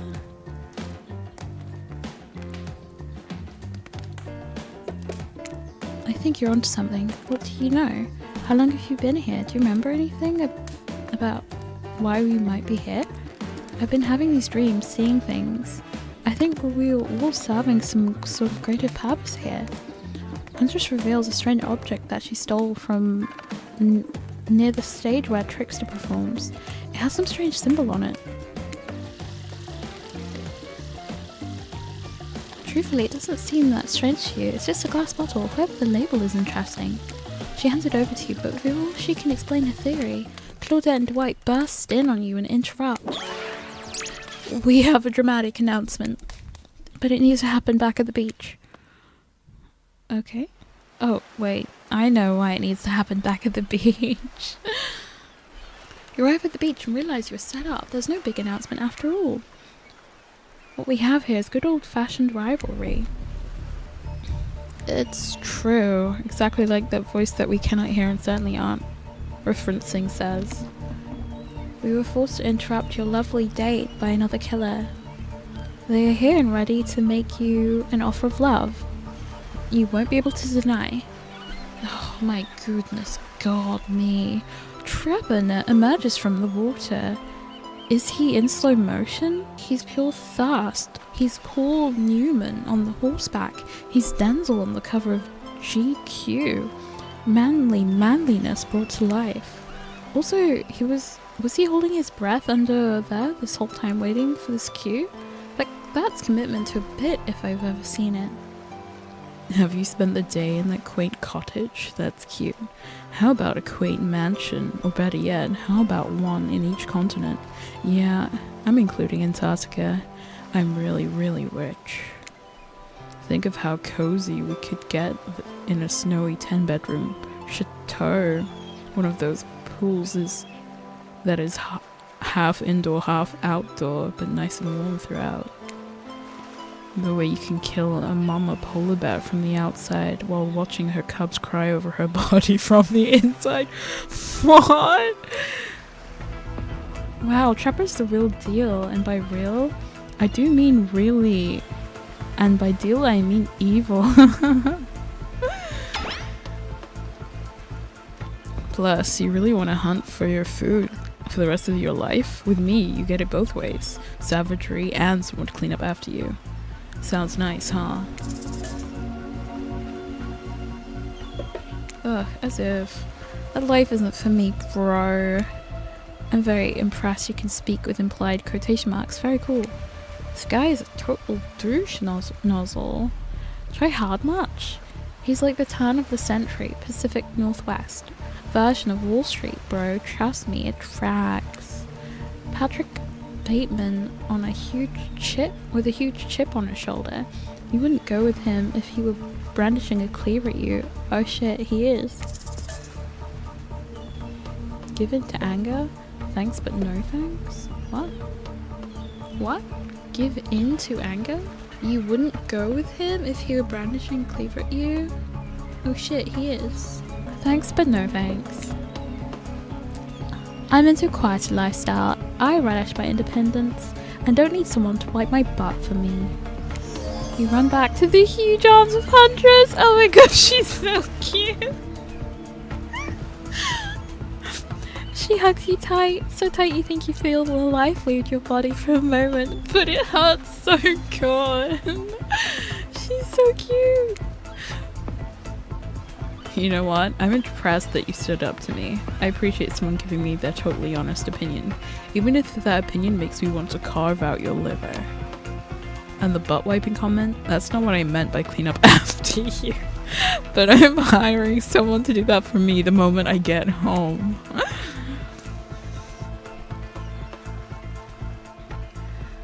Trapper leaves you and you turn to Huntress, walking in slow motion back to the water. It's pretty weird. He's just gonna stay in there all night. Shall we continue our date? Huntress leads you back to her cabin. You thought you'd remember the way, but it's like the forest has completely changed. Nothing is familiar. Better not to get lost out here. Can you believe that guy? Classic Trapper, playing a move like that. I'm so glad you chose me though. I don't think we've explored all there is between us yet. She winks a bunny masked eye and scoops you up onto her back. Huntress runs through the woods with you piggyback riding her. The wind ruffles your hair. Animals clear a path for the mighty woodswoman as she races by like the lead from that famous teen vampire drama. Oh no. And that one scene where he calls her a spider monkey. No, Huntress doesn't call you that. Whee!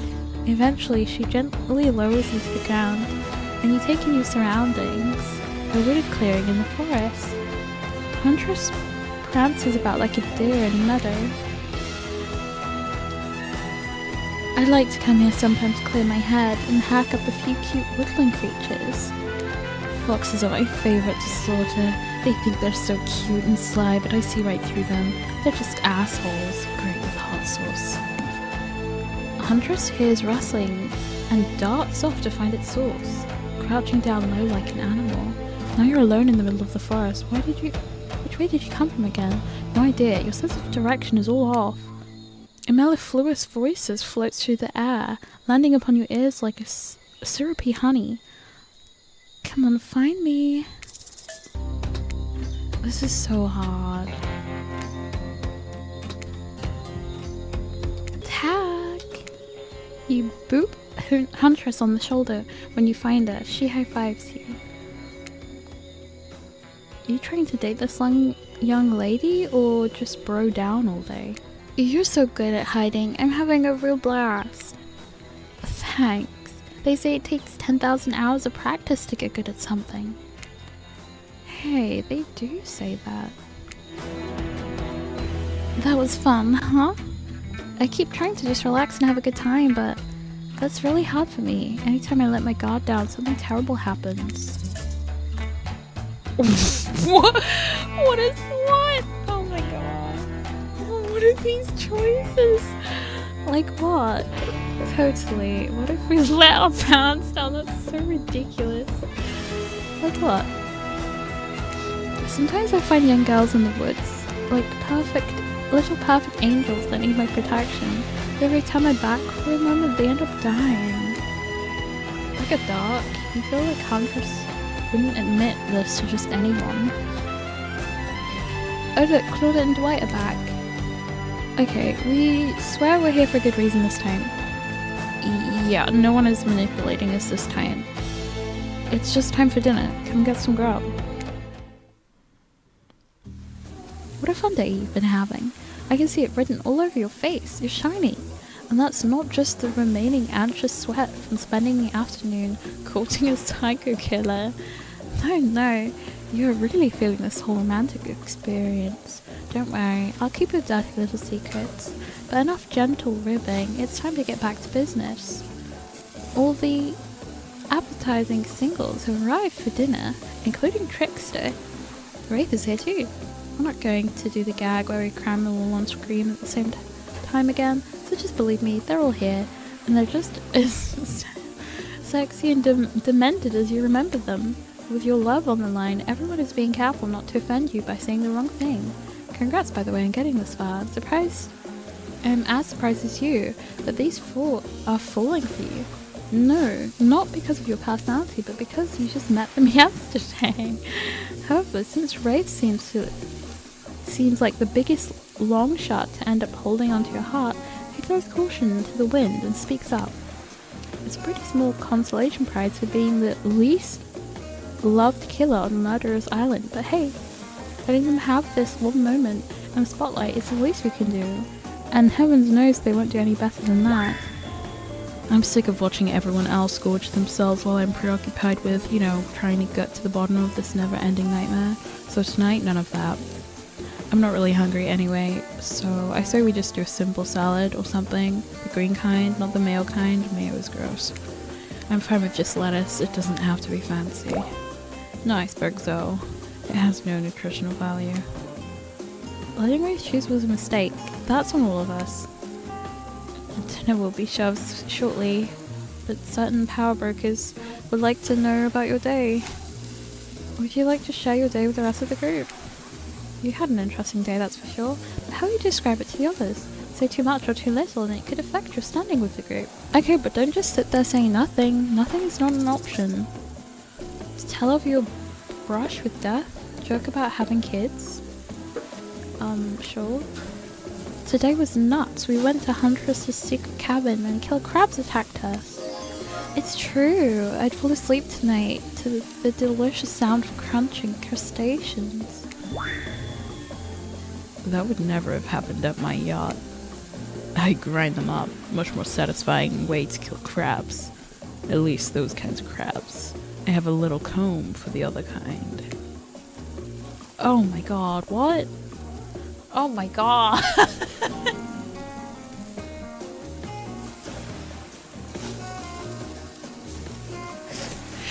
Ew, what the heck? I hate this game. Oh my god. Dwight and Claudette bring out dinner. Everyone eats in silence. No one trusts anyone now, and they're all very tired. Oh wait, no, sorry. That's a dreary supernatural horror thriller set in Antarctica. Not a charming parody dating sim setting in undisclosed tropical paradise. A bony appetite. Do you mean bone? No, almost everything we serve has a lot of bones in it, even the vegetables. Impossible to avoid on this island. Everyone eats without speaking. Tensions are rising, both of the sexual and deadly variety. When everyone finishes, Dwight and Claudette come back to clean up the table. They linger around you as they pick up your plate, take your napkin, and dust crumbs off the table. What would you like to say to the servants? I'll thank them, sure. Your top-notch service is much appreciated. Everyone, would you please be so kind as to follow us to the fire pit? We'd greatly appreciate it. We've been told something big is going to happen, something that will change everything. You can go willingly or you can go unwillingly. You have no choice. Tell cookies. Did you have a choice on how you said that, dweeb? Yes, and I immediately regret how I did. Good. Something needs to change around here. Fire is rebirth. Fire eliminates the soul. I hope the fire isn't too smoky. Smoke hurts my eyes. I have pretty sensitive eyes. Also, I'm horribly afraid of it. The fire. I mean, not my eyes. Because of childhood trauma involving fire. Finally, everyone starts moving towards the fire pit, if only to get away from wraiths complaining. You take a seat on a comfortable log, feeling the fire's heat against your skin, and wait for the other killers to take their places, wondering who will want to tell a story this time. Will narrators tell a story? I bet they've got stunningly creative mind. Hey, you think, are they allowed to simply place thoughts in my mind like this?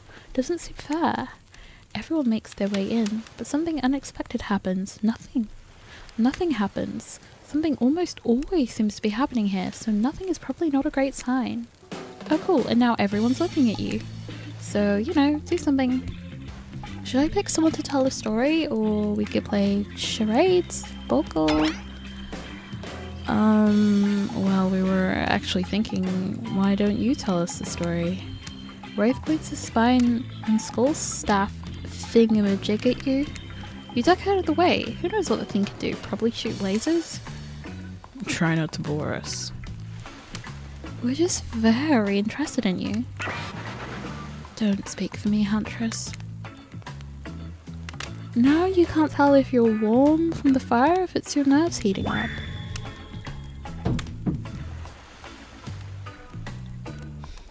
I know the fire is right here, but maybe if we stop talking about it all the time, we can start to pretend that it's not here and doesn't, you know, threaten to burn us all alive. He's not supposed to hear me. Get out of here, Ray. RainHet was about to make an important decision about telling a story or not. Yeah, I'll tell a story, why not? I hope it's a mystery. Okay, so what type of story do you want to tell?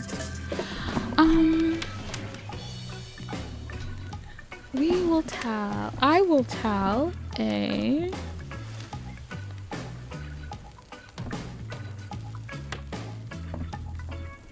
romance story. You can't go wrong with that, right?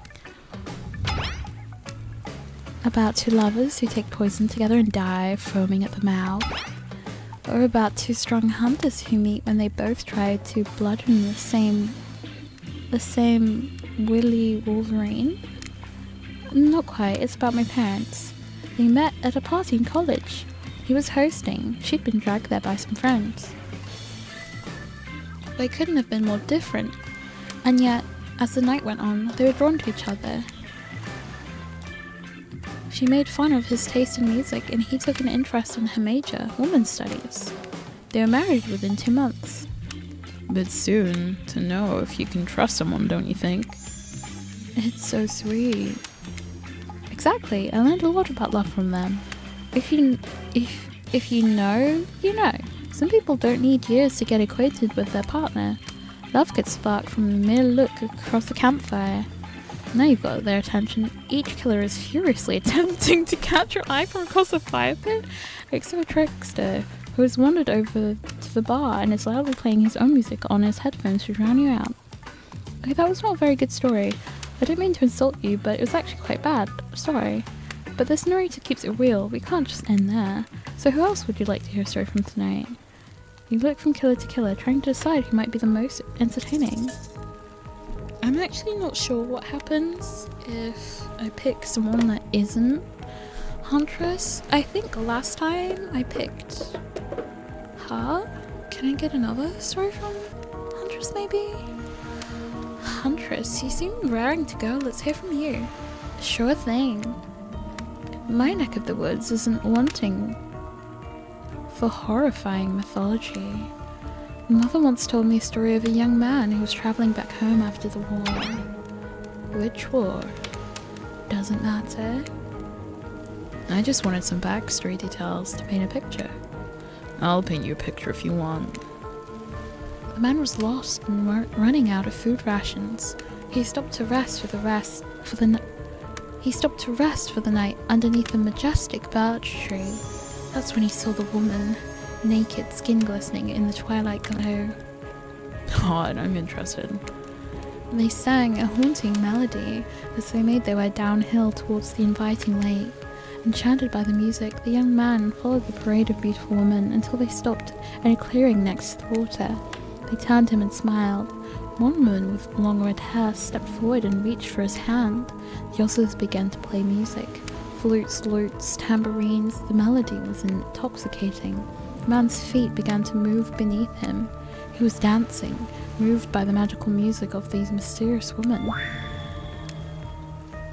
Twilight darkened into night, and the man grew weary, but when he tried to still his moving feet, he found that he could not. Help! I cannot stop dancing, he cried to the nearest woman, a slender woman with green hair.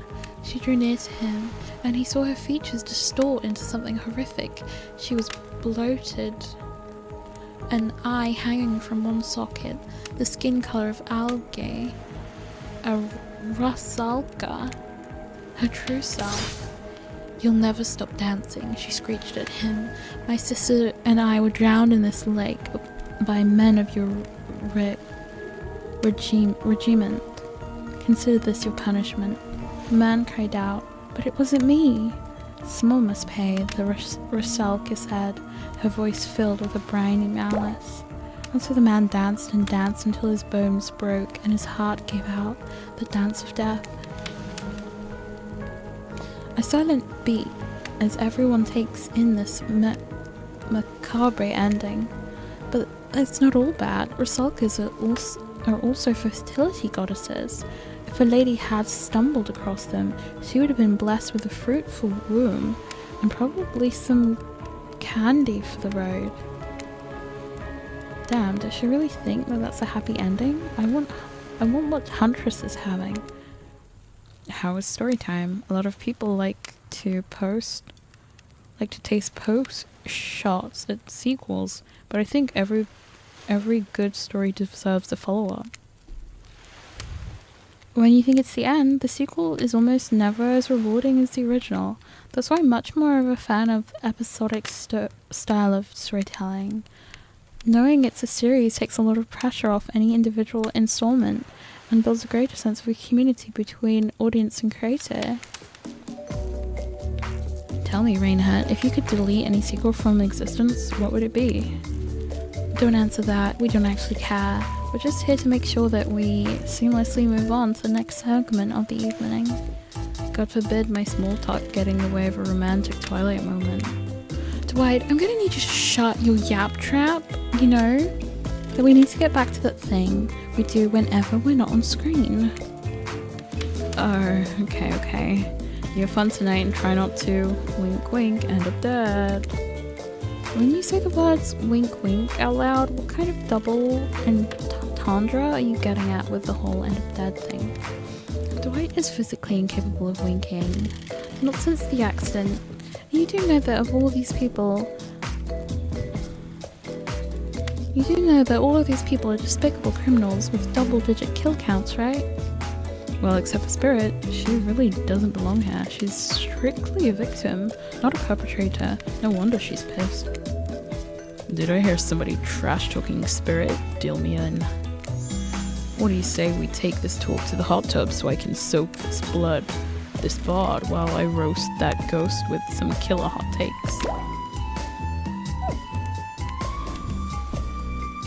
Please, enough talk of burns, things that are lit or getting blazed. It's enough with these activities here to be set. It's enough that these activities have to be set next to a literal fire.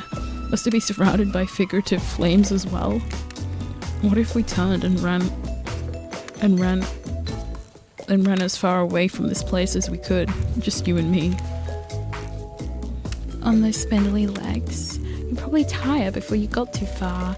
If it's running away to someplace more secluded, RainHet's after, they should obviously join me. Have you seen these legs? Pure power.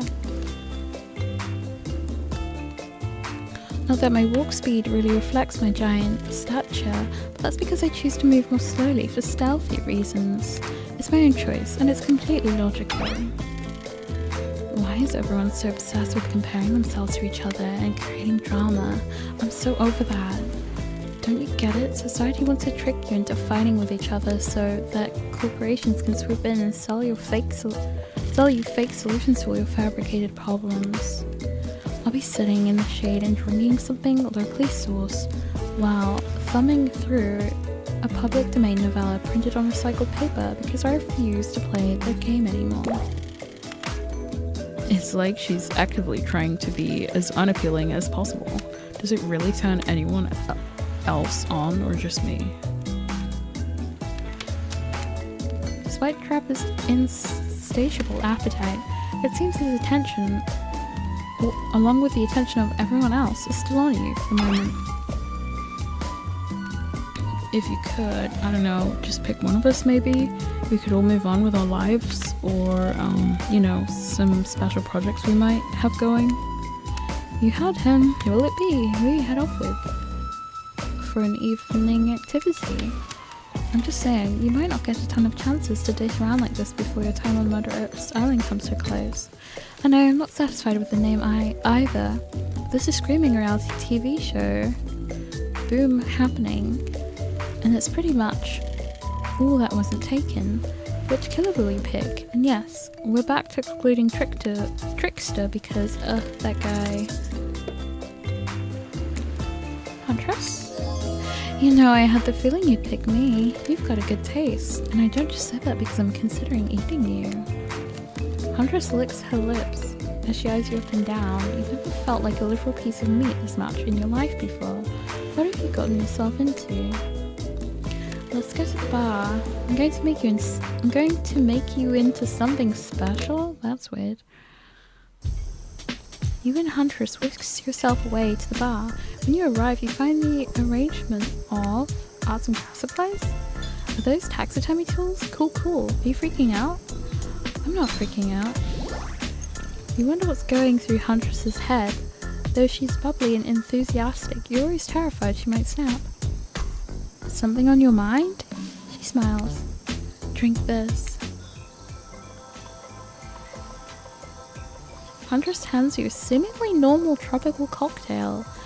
If one were to drug you into some sort of state in which you could be operated on, these flowers would certainly hide the poison. Oh dear. You look around and consider what else there is to live for besides becoming Huntress's little toy, and the conclusion is, palms away. You pound the drink. It's quite nice. I've been thinking about making you a present, a mask. Would you be into that? Yeah, of course. I've always admired yours. What would you like? And it can't be a dog, even though I know you like them. Those ex, they were really into Dobermans, like too into them. It's a long story. Oh, please, let me have a rabbit, please. Just like yours, please. That's not very creative, is it? Huntress is annoyed, but then her face lights up. Oh, wait. Is this brilliant? We can use this as a tactical advantage. Like there's two of us. We can attack from both sides. Yes, that's exactly what I was thinking. Well, I know what I'm going to be working on tonight, all alone, in my skimpy pajamas. Huntress winks at you.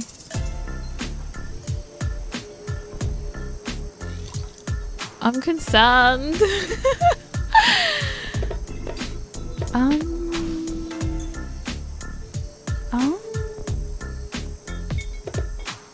I don't want to say okay. This deserves a celebration. I mean, what deserves a celebration? A decision?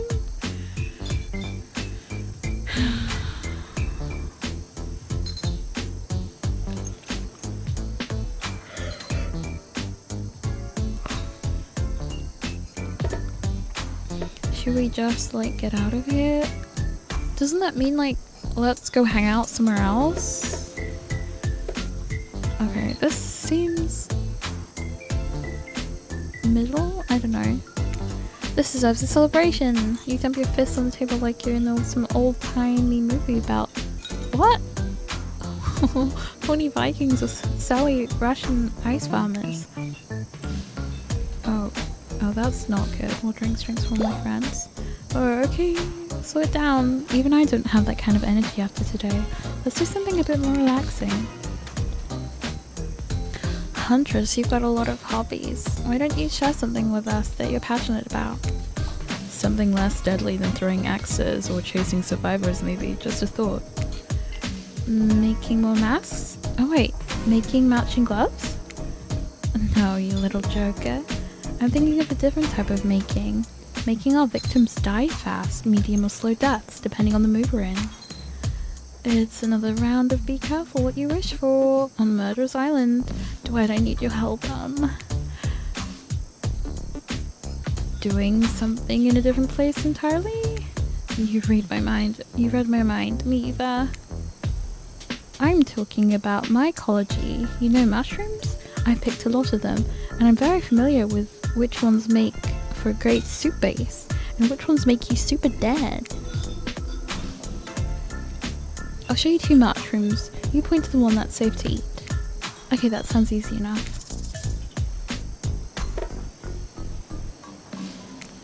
Oops! That little fella's an autumn skullcap. After eating one, if the diarrhea doesn't kill you, the liver failure probably will. Huh. Next up, this one's very easy. I'm sure you'll nail it. Point to the one that won't result in your almost instant death if you eat it. I think this is fine, right? I think I've seen this one before, the yellow one. Correct. Hey, that's a chanterelli. It sounds fancy and tastes fancy too. Just like a certain someone I know, I bet. Nom, I'm concerned. Final question. Which will make you jump for joy and which will make you vomit until you die?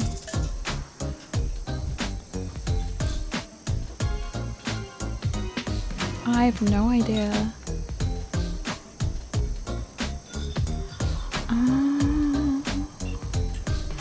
Maybe the white one is good? Oh geez, I'm sorry, hun. That's a destroying angel. It's very deadly. Not to be confused with the wish-granting angel, which is what you might imagine when you're hallucinating on your deathbed after chowing down on one of these.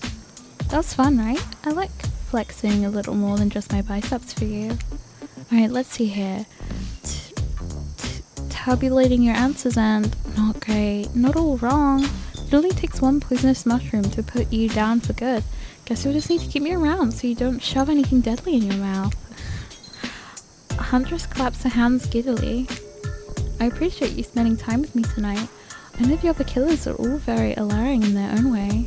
It means a lot that you spend time with me, with a forest bumpkin such as myself. You're no bumpkin. You're a strong, independent woman. Don't demean yourself. Well, I'm scared now. What did I do?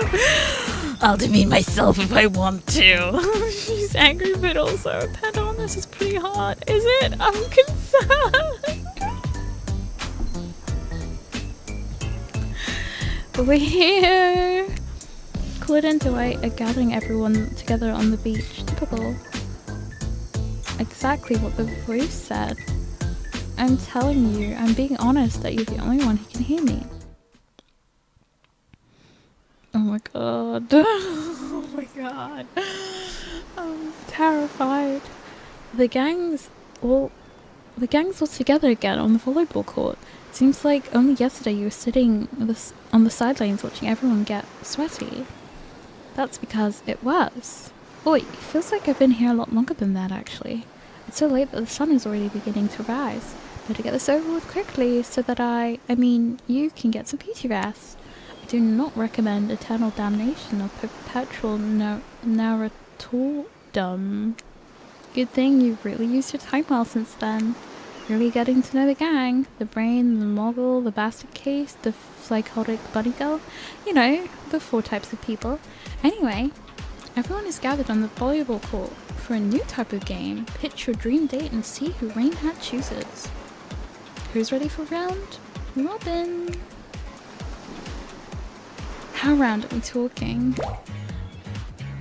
No, not to eat, Huntress. Each killer gets 2 minutes to tell you all about the dream date they have planned for you tomorrow. In no particular order, which is a weird thing to mention, right? Almost like the order does matter. Spirit, why don't you go first? Get this over with, and then you can go back to reading your book. Stop talking. Hit us, Spirit.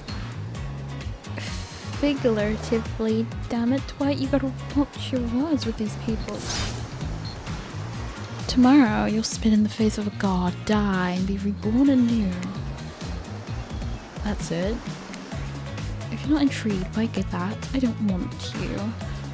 Go draw crayon art with Trapper or dig up whatever mysterious with Wraith. I don't know what these guys do all day. Do you want to at least specify which god you'll be spitting in the face of? All of them.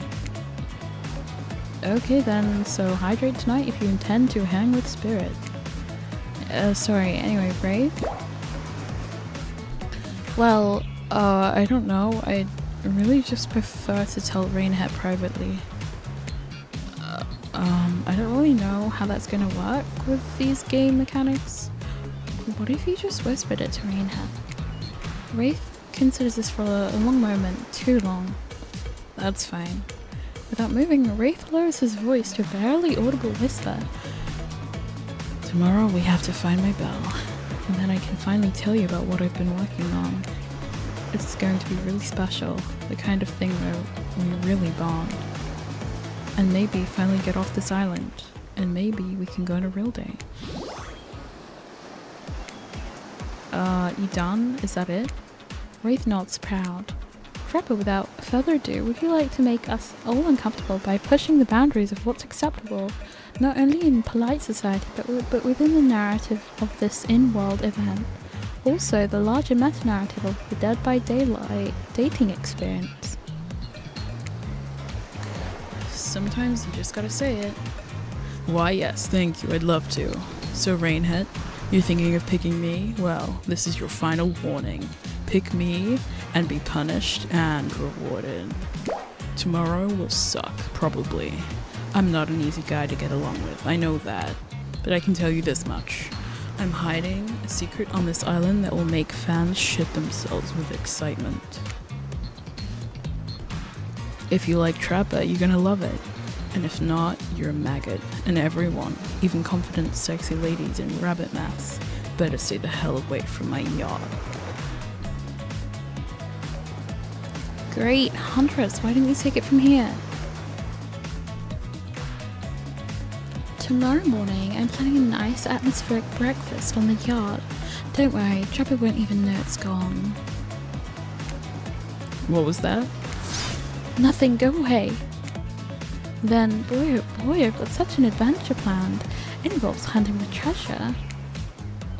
What kind of treasure are we looking for? Guess you'll have to pick me to find out. Let me tell you, it's Primo stuff. Now, if you don't mind, I've got to start preparing because it's clear already that you're going to pick me. Confident, mysterious, I like it. And time's up, everyone.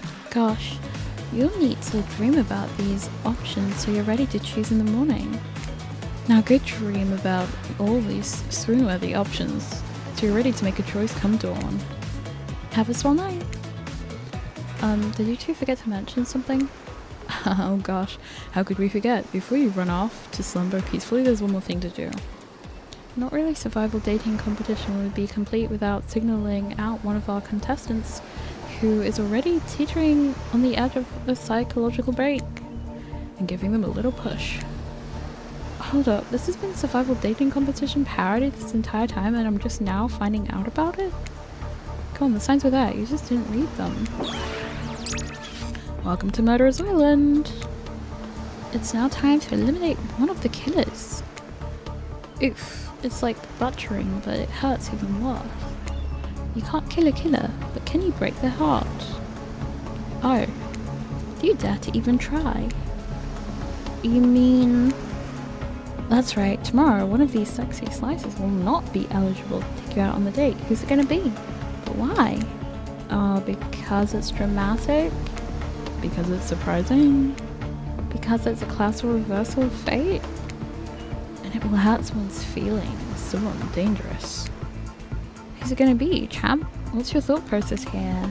Trapper seems like he might throttle you in your sleep if you eliminate him. That being said, at least you see him coming. Spirit can be anywhere. She floats. And here she can disappear. Hard to track. Eek, if you get rid of Wraith, he might cry. And although I totally support normalizing men crying and being vulnerable, it just seems like he'd be an ugly crier. Huntress, she might pretend to be okay with it, but then you'll start seeing her behind every tree. What I'm trying to say is, I don't envy you, boss. So which sociopath are you eliminating? Last time I eliminated Trapper, and he was very determined to try to kill me.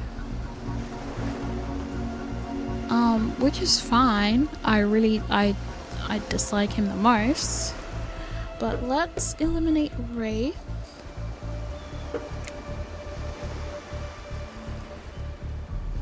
Just cause I'm curious what will happen.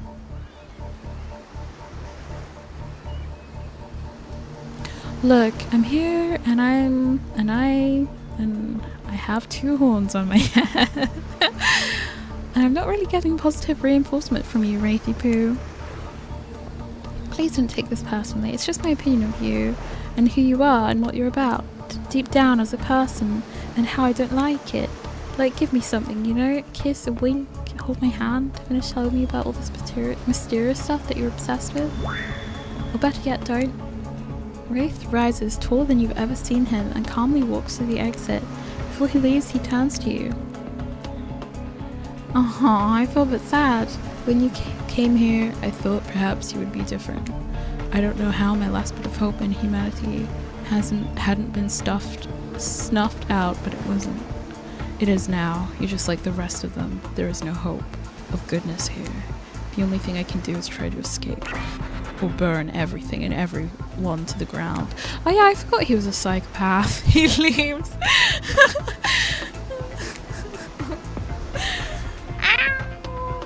Now that you've broken the heart of someone heartless, you should go get some shut-eye.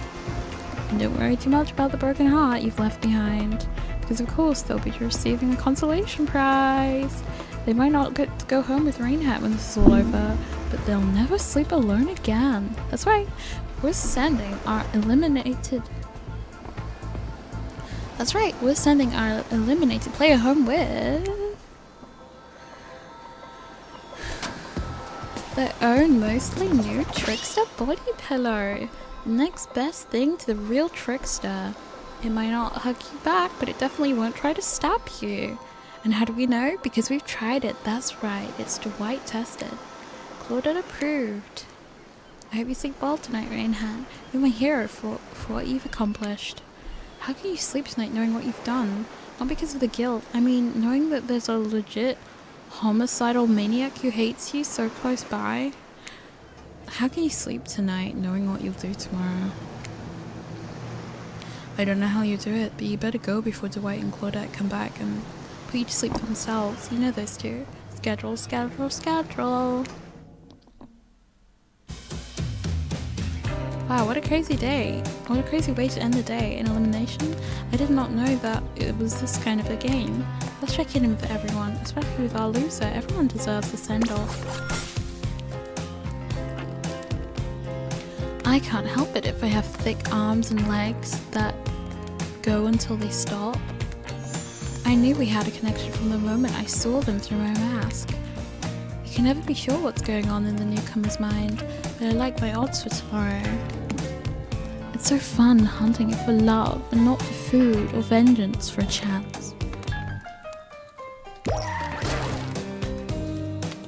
I know I said some things when RainHet kicked me to the curb, and I just want to say I'm embarrassed for how I acted. Not what I said though, I stand by it. I want everyone here to burn. How would I say things are going? It's a matter of perspective. If RainHet's goal is to impress me, things are going poorly. But if RainHet's goal is to get themselves killed, they're doing an amazing job. Did I think there was a chance that I might get eliminated? Yeah, I did. Did I care if I got eliminated? Not even a little. Maybe I should have eliminated Spirit instead. Does the volume of words I spend talking about how much I don't care about things signify a deeper yearning within me to be seen, heard, and validated by those around me? Now? What? No, you're not part of this. You don't get a confessional. It's cool, man. I'm not a part of anything, you feel me? I'm not a cog in anyone's machine. I'm my own machine. The whole thing is pretty cute though. Charmingly low budget, old school marketing vibes, not gonna lie. Kinda wish I wasn't so busy right now. I'd definitely be down for reality show style dating companion with survival elements. But I got my new album, upcoming tour, finalizing the new sneaker line, producing a limited series on my life, starting a new social media NFT crypto app, and doing these private gigs over on IP Island. My dudes, you gotta come check it out. IP Island, it's so dope, where the real killers are hanging out. Fully licensed, no legal drama. Lawyers, take a hike. I'm gonna tell everyone that Trickster said that about them, don't worry. I'm taking your favorite established characters from all over pop culture that can't be seen on this island. Hell, you probably can't even mention them, like Ghost. Don't you say it. Look, we get it, you're pretty popular and in demand, but we have a game to get back to. I don't want to get sued. Ghostface. Come on. Whatever, I don't even care. I'm the Trickster. See you around, RainHet. You too, narrator. I have a name, you know. You too? Yes, seriously. They do not pay me enough to deal with you people. Is it my turn? What? No, it's not your turn. You're sentient water. How are you even sitting in that chair? What's a chair? It's a thing you're getting all wet. Now it's gonna smell like mildew. Okay, rude. Fine, let's get this over and done with. It's your turn, Ocean. Do your check-in. Check-in? I was just looking for the bathroom. Bathroom? Are you serious? It's down the hall on to the left. It's okay, never mind. Never mind? What does that mean? Not you two. This wasn't meant to be a confessional. Time for literally every character in this game. It's okay, we don't have to confess anything. We've just been working our asses off for 2 days straight and wanted to sit down somewhere. This chair is wet. Yeah, I think the ocean just peed on it. How is that pot? You know what? I don't care. You two are looking pretty pleased with yourselves. I've got something to confess. Oh great, what's it gonna be? You ate glue in the second grade? You cheated on an algebra test once? Watching Wraith get eliminated was the first time in this unending spiral staircase of pain that Watching Wraith get eliminated was the first time in this unending spiral staircase of pain that is my life that I felt even a modicum of joy. Every minute that I'm alive is a nightmare. This place, the sun, these sweet sugary drinks, it sounds fun for a long weekend, but for an eternity, the unrelenting rhythm of crashing waves and wailing seagulls is like a crescendoing song of evil that makes me question the very foundation of the universe. Why am I here? Why are any of us here? What kind of sentient being would do this? Please erase me from this existence. Make it so I was never born. Pull the plug on this experiment and let my soul be free. And please, please, let me get out of this polo shirt. Ooh, let's get you to bed, buddy. I don't want to go to bed. Going to bed means eventually I'll have to wake up. Yikes, huh? That was a weird way to end. Oh well, what are you gonna do? You let the camera roll long enough, someone's about to say something crazy. Anyways, seems like everyone's had their shot to annoy me tonight. So hit the hay and get some rest. Tomorrow's gonna be a doozy. Soft sunlight warms your skin, nudging you awake. Also, you're using killer crab as a pillow, which is it's sort of okay with. You pull on your beach attire and splash water on your face. Dwight and Claudette approach. Is that look on their faces excitement, terror? You notice your stomach flutters with butterflies. Someone's in love. Oh, you've been infected with zombie butterflies in your sleep. It's happened here before, but it's probably the love thing. It's time. Claudette gestures over to the beach where the killers all stand flanked by tiki torches. It is seen very reminiscent of a TV show you used to hate watch with your ex. Suddenly, the message is clear. You're going to declare your affections for a killer in front of several other killers. Hey, isn't Trickster supposed to be here? We paid him good money to make some half-assed cameos in the show. I'm going to choose agent out. But before they walk you over for the big moment, didn't think we hadn't noticed how kind you've been to us, RainHet. It can't be easy being thrown into a mysterious island for seemingly no reason, surrounded by terrifying killers trying to manage your most primal impulses. Murder and making out. And you've kept a cool head and treated us, your friendly island hosts, with dignity and respect, so don't tell anyone we told you this, but Claudette and Dwight look around conspiratorially. Just a little hint for you going forward. Don't try to go all the way with a killer who isn't into you. Relationships are a two-way street. If you don't have a green light in the other direction, you might end up in the friend zone. The friend zone? That doesn't sound so bad. Where do you think you are exactly? Dead by Daylight doesn't do friends. There are killers and there are survivors. I'm afraid we can't say more. Okay, so who's into me? Claudette and Dwight look around conspiratorially again.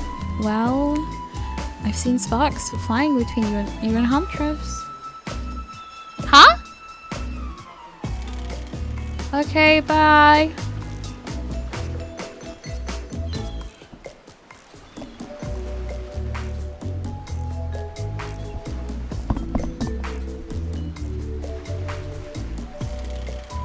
I've seen the sparks flying between you and Huntress. I saw her whittling a little figurine of you last night while everyone else was asleep. So you ready? Of course you're not, but not too bad. We're on a schedule. You make your way over to the row of hosties. Claudette and Dwight stand off to the side, hands behind their backs. It's been quite the 48 hours, but there are clearly sparks in the air. I'm not just talking about this rusty chainsaw, though I do recommend staying away from those sparks. Time for a newcomer to confess their love. Wait. I have to do a drum roll for this? No, you don't, but who cares? RainHet, who do you choose for your solo date? Can we at least do the flower thing? Dwight, I thought we agreed to keep that between us. No, not that flower thing. The thing where the suitor gets a flower as a symbol of the contestant's love and affection. Oh right, I suppose, but no roses. It's such a cliche at this point. Well, that's good, because I tried to pick a rose, but I got an ouchie, so I settled for these.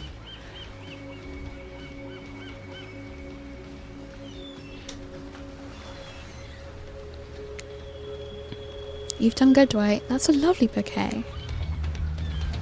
I hope Dwight saves some of these for Claudette.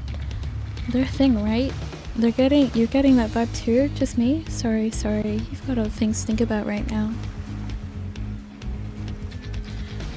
RainHet, who do you select to receive these flowers and spend the day with you today?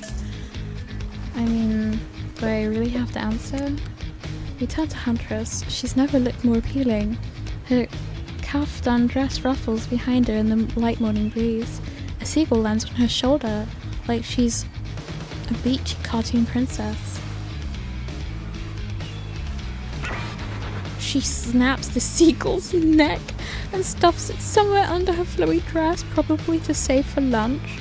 Sorry, she can't help but hunt. Huntress, I choose you. Let's spend the day together and see if we think a future is possible for our love. He? Really? Huntress throws her hands up in the air like a bear and gallops towards you. At first you think she might swipe at you with her gigantic hands and knock the life out of you. Instead she scoops you up into a hug and takes her place at your side. And she just stuck her tongue out at all the other killers. Sometimes the immature move is the right one.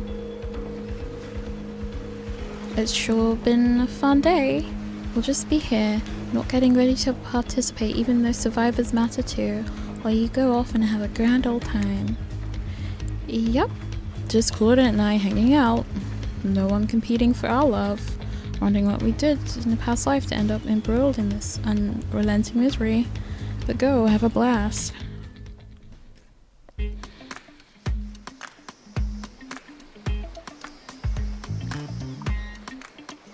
Huntress eagerly leads you to the yacht to begin your romantic day together. You have to admit, the warm salty air on your skin, the sound of crashing waves, this is a pretty perfect morning, just like you and Huntress.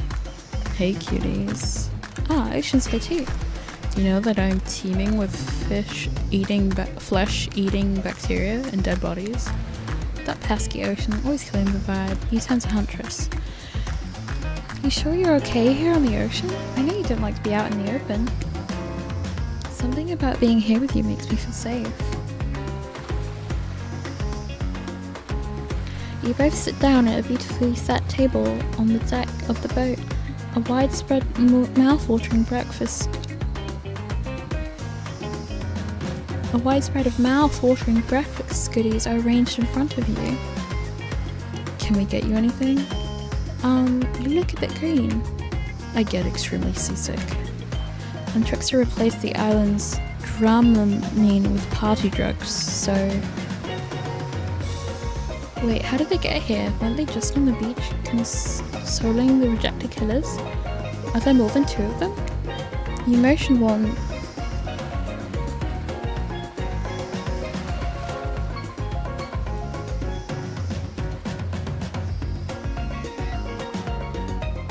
You motion one of them over.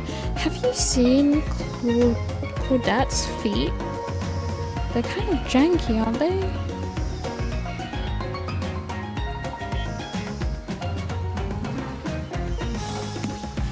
We'll both take a screwdriver. You hold the orange juice.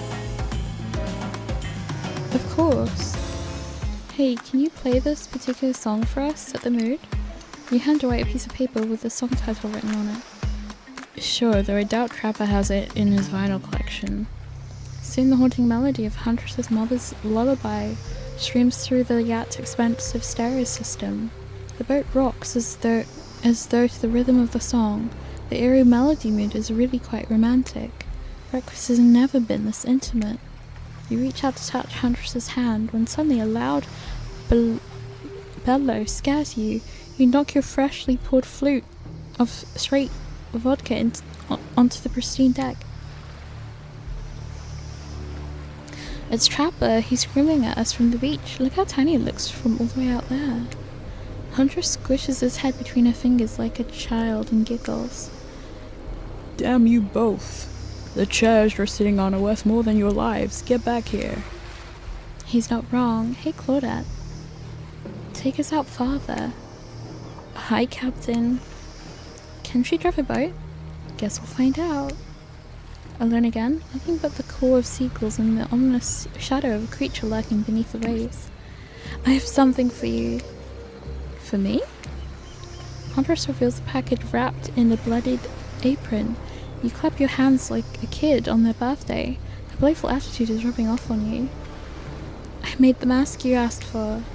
I almost forgot. But I bet you didn't. This is the whole reason you pursued Huntress so bad. Definitely to get a mask of your own, no other reason. Here you go. Oh, so cute! It's perfect. You put it on, it fits your face like a face glove. You gaze at Huntress through the eyes of the mask. A swell of emotion surges through you. One has become two, rabbits be multiplying, even in mask form. Let's go back to my place. She downs her screwdriver. The tension is palpable as you enter the cabin. You could cut it with a hatchet. Give me a break. It's day 3 of Killer Jokes. A narrator only has so much mojo. Huntress sits you down on the cluttered cable in the kitchen. You notice the bloodstains that have crept into every nook and cranny of the wooden planks. What poor creature died on this table? Did they suffer? What do you care if they suffered? Get back in the ocean. Stop backseat, omniscient narrating. Stay here, don't move a muscle, or I'll hear it. I can hear any animal's tendons creak as they stretch. It's a gift in a cast. I'll be right back. I huddle in the cabin. What to do? Tidy up, freak out. What do you mean freak out? What do you mean tidy up? I really don't like these decisions.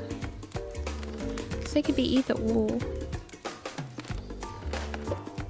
I mean, I would tidy up, but I don't want to be...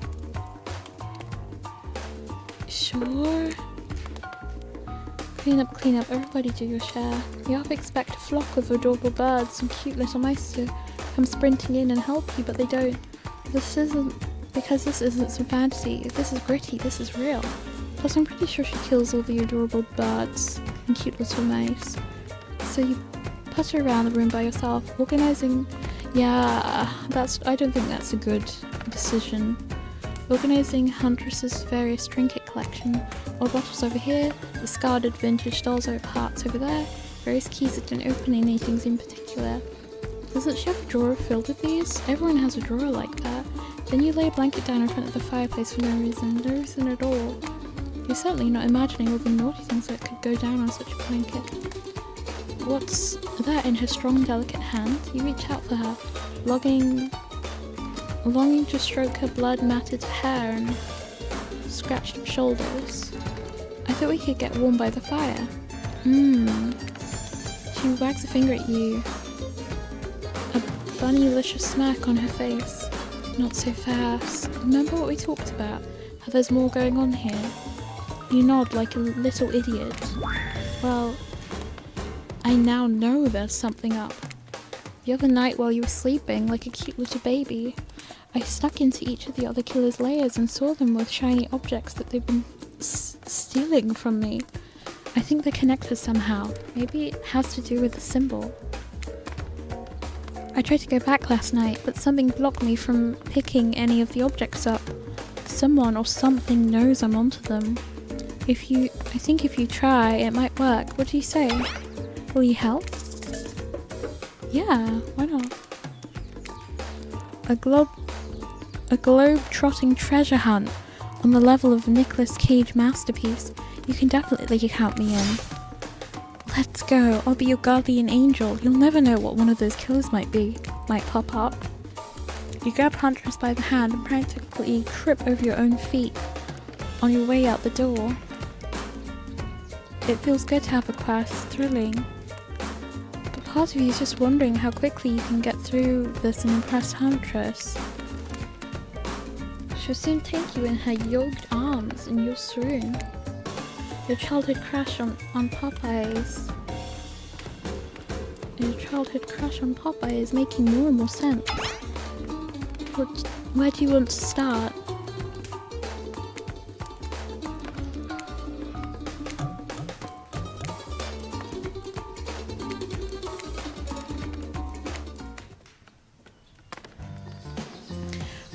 There are 4 killers who have stolen from Huntress. You're not going to let them get away with it. 4 killers? Which one will you investigate? Trapper, Spirit's Lighthouse, Wraith, Trickster.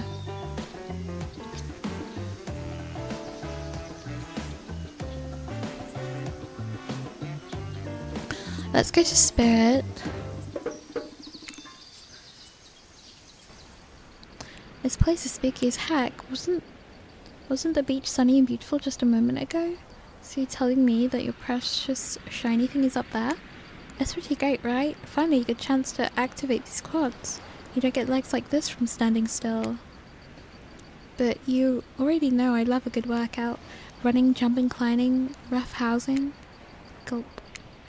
Get that damned shiny thing before your immeasurable horniness melts your brain and it runs down out of your ears already. Yeah, I called it out. It's obvious to everyone. Just own it. What's obvious? So shall we? Inside the lighthouse, it's so dark that you can barely see the step in front of you, but that's okay, because you've got about 100 stairs to practice getting the hang of this in the dark. However, something about this gloomy pace is really wearing you out and messing with your otherwise happy aura. You can practically feel your mood going down, down, down as you climb up higher into the lighthouse before you finally arrive at the top. Spirit, you're looking pretty pleased with yourself. Yeah, I'm getting the hang of this whole being dead thing. You totally get sadder the closer you got to the top of the tower. That was me, baby. I've got to share the wealth, and by wealth, I mean unending despair. You're probably here for one of the precious shiny things that I've stolen. Good luck finding it. I'll be over here if you need me. Let's find this shiny thing. Anything to brighten the mood in here. Don't miss the treasure. This is a treasure hunt, not a treasure move. Oh dear. Perfect.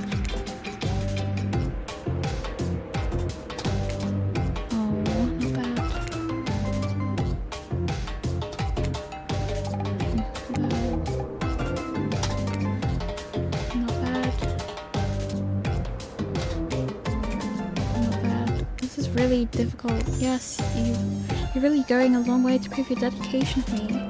You know I'll notice, right? I can see a raccoon lick itself from 200 yards away in the pitch darkness. I definitely see you working that little butt off for me. This shiny thing? You found a bottle opener, really? This is the fancy item? Whatever, you're a real team player. Hey, no. Stop. Spirit doesn't even look up from her book. I think you'll be fine if you just peace out. Well, that's weird. There are 4 killers who've stolen from Huntress. You're not going to let them get away with it. You can check off the Black Lighthouse because you searched it already. Which one will you investigate? Let's go to... let's go to Trickster, I guess. Arrive at Trickster stage, but no one's here. Not Trickster, not an audience, not anybody. Nothing eerier than an empty concert venue. Think of all the fringe that once swayed here. The beers that slushed over red solo cups. Mosh pits, tall guys standing in front of you for the entire show. Lifelong friendships that actually only lasted for one summer. Good times. My concerts are always an experience. You should really come to one of my after parties sometimes. They're a real scream. I'll put you on the VIP list. I prefer acoustic balalaika music. Trickster. I've never listened to your music, and I think sampling the sounds of people's screams is very been there, done that. Hey, no one talks to Trickster like that. And how do you know about my samples? Somebody is obviously a much bigger fan than they're letting on.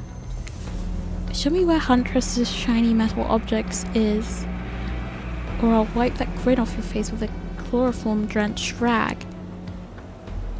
Way too harsh, my mellow.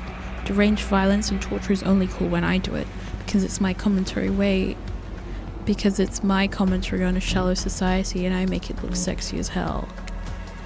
Your thingamajig is that away. Trickster backs away from you and resumes practicing an intricate dance routine. The way he stood up to that bootleg boy just now was wow. If I weren't so strong and stable on my feet, I'd swoon, but it just wouldn't be believable. Find me my shiny thing, champion. Perfect. Not bad. Perfect. Not bad. Oh. You did it! Your ability to find the unfindable is quite uncanny. A natural hunter, I must say. Do you think I might be able to find your heart? I would hope so. It's very important to locate and remove all the internal organs of your prey as soon as you fell them so their meat doesn't spoil. This is interesting. You found a gold coin. There are 4 killers who have stolen from Huntress. You're not going to let them get away with it. You can avoid going to Trickster's stage for a second time. Which one will you investigate? Let's go to Trapper. There are 2 ways to get to Trapper's cave. Due to the whole, trap-based character theme he's got going on, you can rest assured that either one or both of these pathways are filled with traps. You turn to Huntress for advice, but she only giggles and shrugs her shoulders. You're on your own, it seems. I guess you're going to have to wing it. Which will you choose?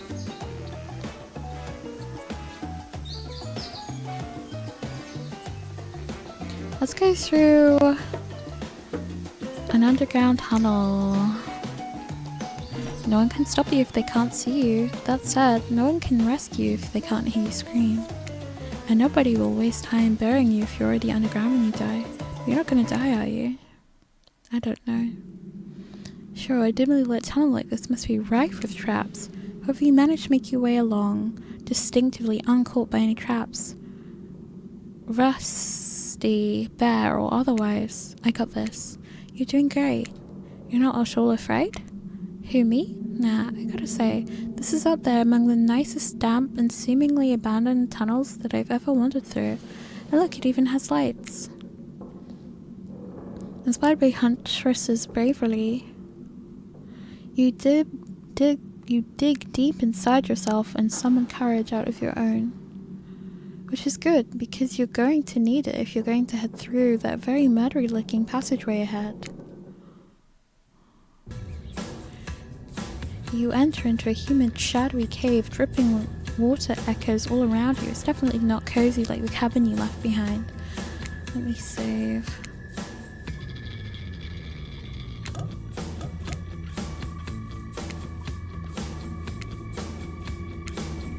You wonder, how deep does that pool of shiny water go?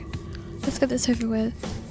When your eyes adjust to the darkness, you see Trapper. He leans against the wall of the cave like a detective in an old film noir. I knew you'd come.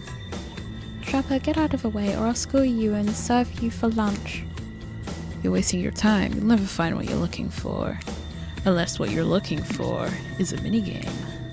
What? A minigame? How unexpected. How playful. How about I play it right now? Peel them eyes. You're on the hunt now.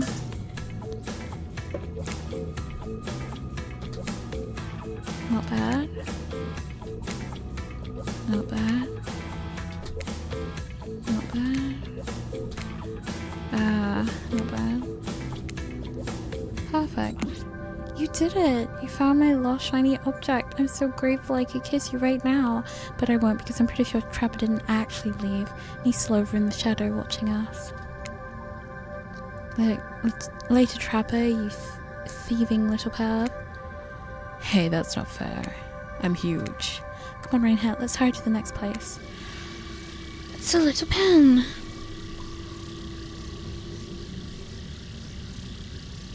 You found Huntress's shiny thing, and well, I think it's just a regular old pen. We don't need to point it out. She's happy, and isn't that all that matters? There are 4 killers who have stolen from a Huntress. I'm not going to let them get away with it.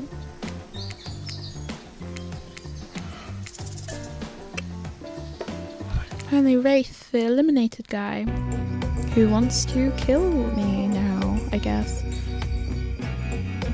When you arrive at Wraith's oddball hangout zone, you immediately understood why they call it the cosmic dump. They being me, obviously. It's as if there are items and elements from all over the universe in this space. Also, it's a damned mess. It's undoubtedly a special place. The very air you breathe makes you feel as if you're part of something much, much larger. I'm going to hunt us some lunch while you find the object. You'll know it when you see it because it's extremely shiny. Ah, how long have you been standing there? Are we really ever there? I don't have time for your existential crisis today, Wraith. Huntress and I are totally gonna get it on soon, I think. I hope. Look, I need to find a special object you have hidden here. We stole it from Huntress and she knows it. So you're trying to figure this whole thing out too, huh? Come check this out. Bit of a subject change, but sure, it's Wraith we're dealing with after all. Wraith leads you to a telescope, where you can see a far-off island in the distance. Holy smokes, is that... Sorry, I actually have no idea what that is. Would you mind filling me in? It's IP Island, where all the coolest killers from intellectual properties that were legally obliged not to be mentioned by name hang out and party with Hollywood celebs and Silicon Valley moguls? That's not even all. Zoom in over there. Is that Ghostface? I said not to name them. Oh jeez. I'm going to have to clear the rights. You have no idea how much my lawyer charges by the hour. Oh, I'm sorry, he just kind of popped up. I'm telling you, something crazy is going on here. I'll have you know, I wasn't trying to steal anything from Huntress. I was just looking for answers, but I'm also occasionally losing said answers. Yeah, that's right. The thing you're looking for, I can't actually find, so good luck, I guess. Oh, okay. He's actually not that murderous as I thought. Maybe it was a good idea to eliminate him. Perfect. Perfect. Not bad. Not bad. Perfect. You see an old pair of glasses on the ground and quickly grab them. You found it, so shiny. I knew I could count on you, RainHet. And that's saying something because I literally never learned to count the traditional system of numbers. Let's get out of here. It's hard to believe that these old glasses really mean anything special, but a lady like Huntress deserves whatever she wants. We spend a moment imagining Huntress with glasses. Would she wear them over the mask or under, huh? Hey, that's not just some junk. Those are my reading glasses. I just subscribed to highlights. Phew, that was fun and scary. Good to see the other killers are taking their heartbreak in stride, more or less. And you got really nice tour of some of the island's lesser known haunts. Boom, still got it. We make a pretty good team, you and I. What can I say? I appreciate your fine collection. Now that yours is back in order, maybe we can head back inside to appreciate it. And you collect a certain other special gift I've been meaning to give you. Special gift? Is it shiny? I suppose it could be if you oil it up enough. I'm going to be ill. What the heck? When you enter the cabin, it's dark, barely lit, deep shadows stretching from wall to wall. Somehow it manages to be a little bit terrifying, but also a little romantic. You barely even notice. You've got other things on your mind.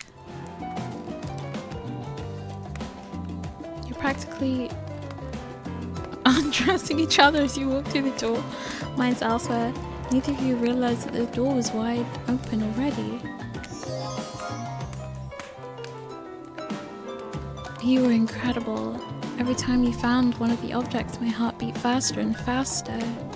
Your nimble hands, is there anything they can't find? The fireplace is crackling. Your heart is pounding. The smell of cinnamon is in the air, but wait. Who is that? Who is that? Huntress quickly pulls on her beach cover-up, back on. My darling.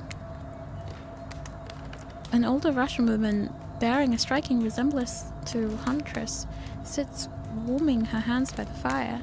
She turns to you and you're shocked to see that she appears to come from a completely different time in history, wrapped in old, unfamiliar clothes that are completely out of place here on this beach retreat. Without thinking, you blurt out, "What is that? What an honor. What is that?" Okay, I need to find out what this word means.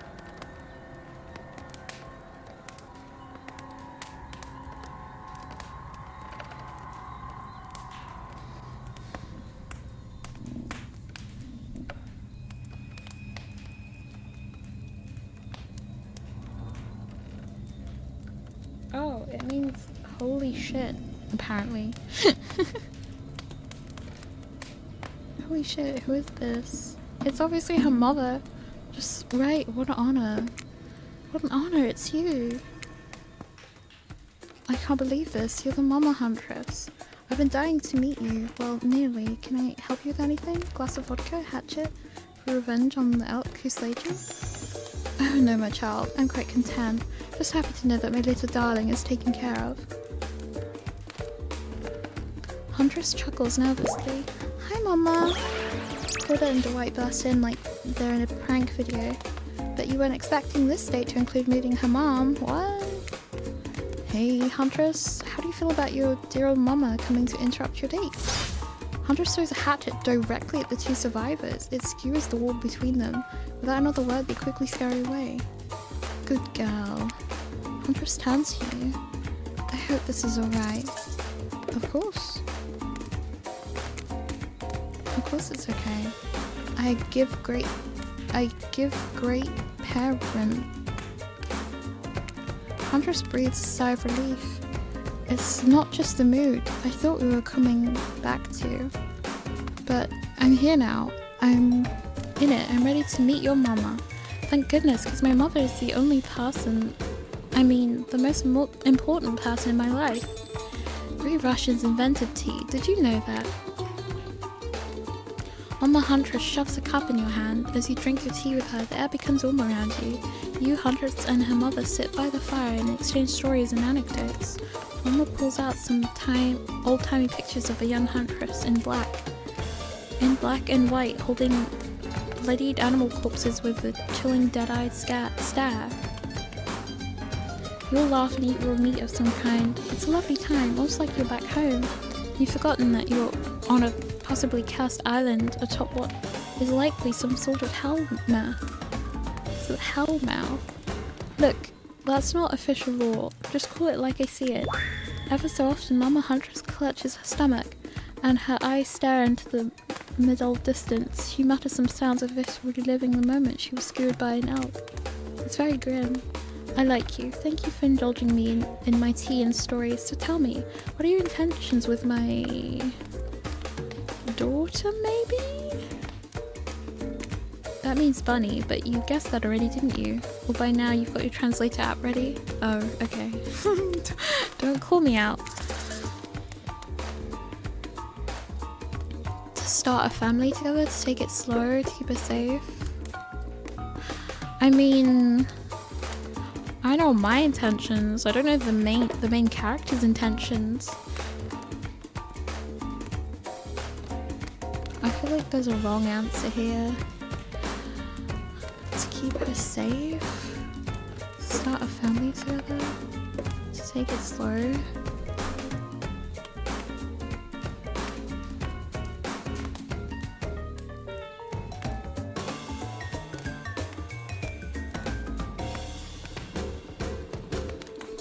I'm just gonna say to take it slow. I think it's in all of our best interests to take it slow. Move to the city, get a job with good insurance. What is this insurance we speak of? Is it like salted pork? It's not even as useful as salted pork. This game just become a commentary on the American healthcare system. Booyah. My time on this plane is coming to an end. The weird magic from that Ghost Girl's Black Lighthouse won't keep me for long. I don't want to get into the logic of this, but yeah, the Black Lighthouse can bring ghosts back to life. If you're still here, you're willing to believe anything. Your spirit who brought you back? I have to thank her. Huntress' mama begins to fade. Huntress cries. You could picture her at 6 years old, lying over her mother's dead body. I'm keeping my good eye on you. If you break her heart, I'll send Baba Yaga after you. You try to chuckle good naturally, but you should really be afraid. Baba Yaga is no joke. We play shuffleboard every third Thursday, and she's absolutely ferocious on the court. Bye, safe journey home to the realm of the spirits. Mama Huntress fades away, leaving you and Huntress alone again. Not a second later, Claudia and Dwight storm back in, never alone for too long on this island. It's time for a dramatic scene between the lovers. Shall we adorn the forest clearing for ambience? You and Huntress stand, holding hands in the forest clearing. Dwight and Claudette watch your interactions closely, too closely. Hey, I've really loved hanging out with you. I think it's time. Time for... Oh my... Okay, I'm ready for this. Time for you to call me by my real name, like my mother does. Will you call me Anna? Oh, that. Yes, of course. I think Anna is a beautiful name. And you're a beautiful person, Anna. RainHet, do you know what I'd like to do right now with you beneath the moonlight? I'm feeling closer to you than I've ever had before. There's nothing I'd rather do right now than... She averts her eyes. Does this mean what you think she means? Nope. She's looking at Dwight and Claudette. Chop up these two fools with you.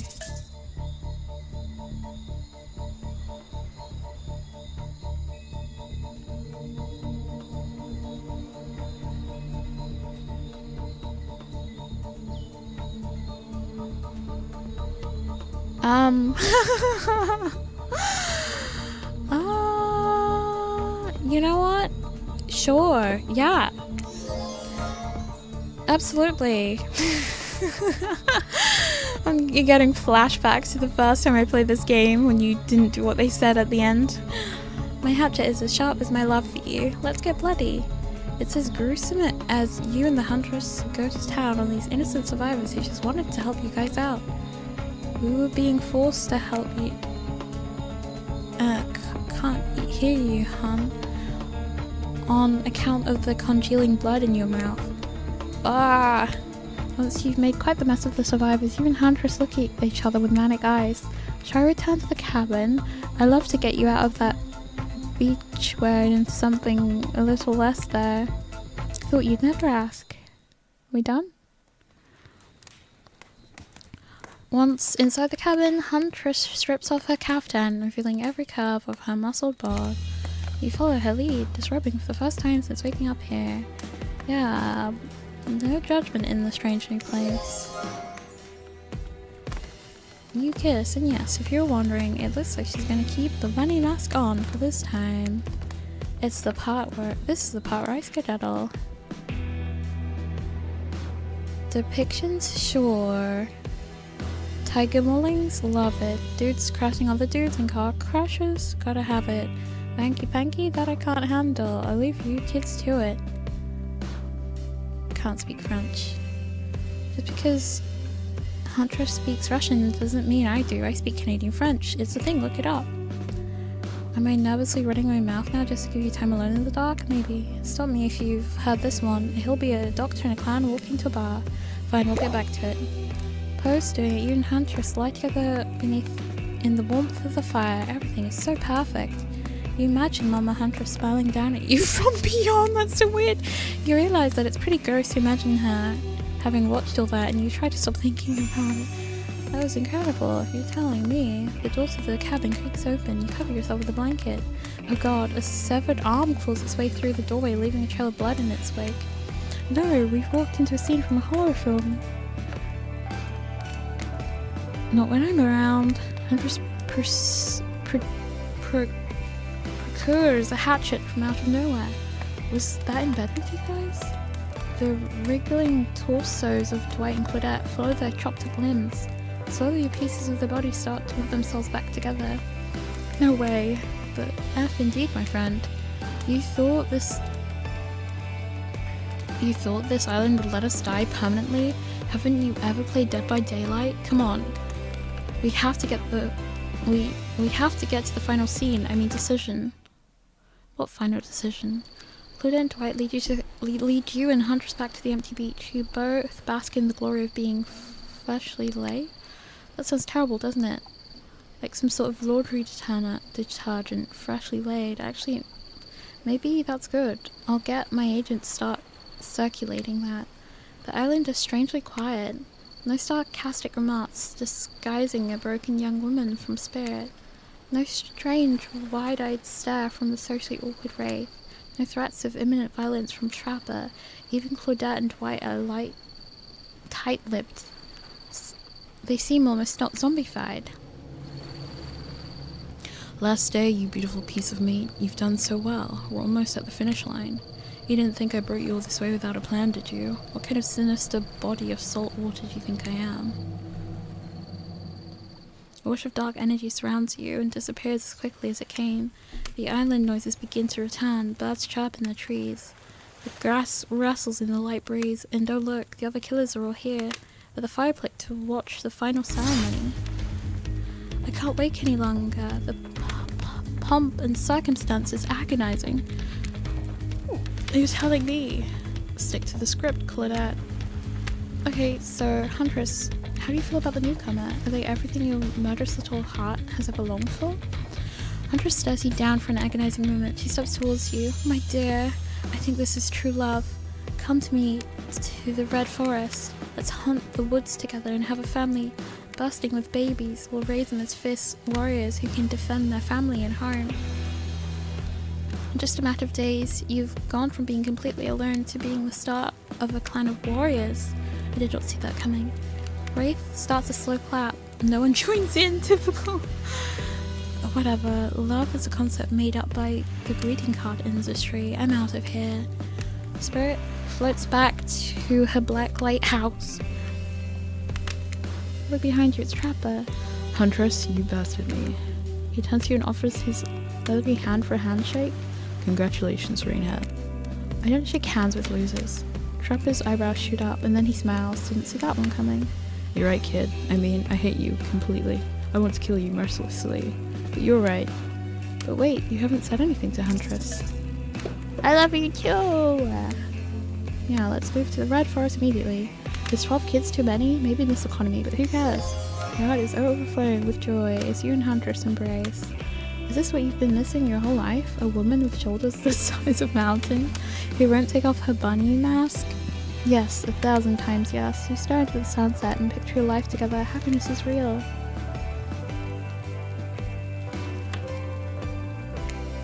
Huntress lifts the mask and you finally lay your eyes on her breathtaking natural beauty.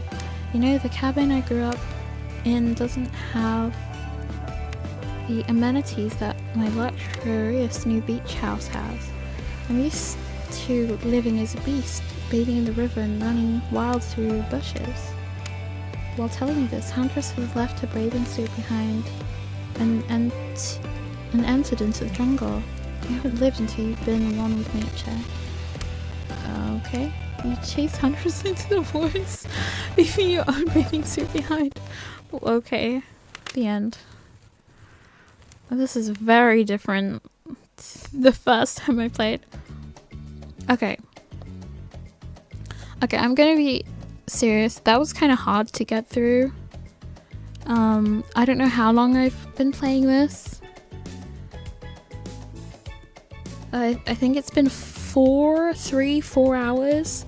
I'm pretty sure the first time I played it was only 2 hours. I don't know why it took that long. Maybe because I was reading aloud, it took longer. I feel like there's so much filler. I don't know if that's a correct word. I feel like there's so much happening that doesn't need to happen, and it's not exciting, it's not entertaining, it's not funny.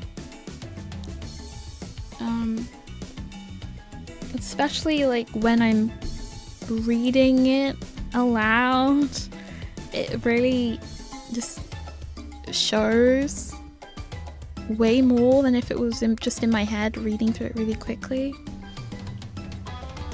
I think I felt that a little bit with the first playthrough with Wraith. Even though that went a lot faster, I still felt like there were some parts in it that took a little long. I don't know if that's because of Steam's refund policy, the 2-hour thing. But yeah, I don't think they needed to do that. I think the franchise it's based off on is good enough that I don't think people are just gonna refund it that fast, since there are four characters they can play through, maybe 5. I feel like there's a bigger story that's being hinted, and even after playing 2 routes, I feel like there was no progress regarding that story whatsoever. And it doesn't make me want to play more of the routes afterwards. It kind of just feels like a thirst trap a bit. A lot. Especially this playthrough. I feel like it was just a thirst trap.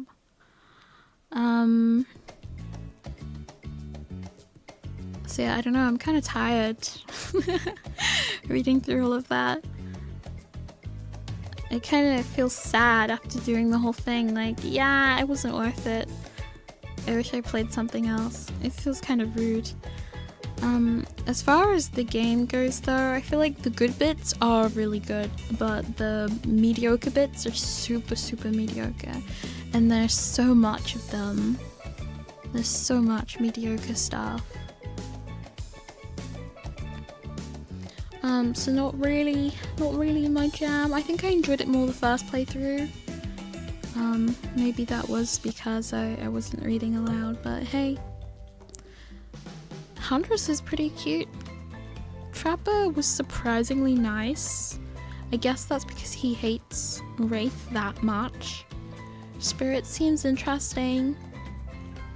But yeah, that was at least Huntress's route of Hooked on You. I will not be playing the rest because I am tired of this.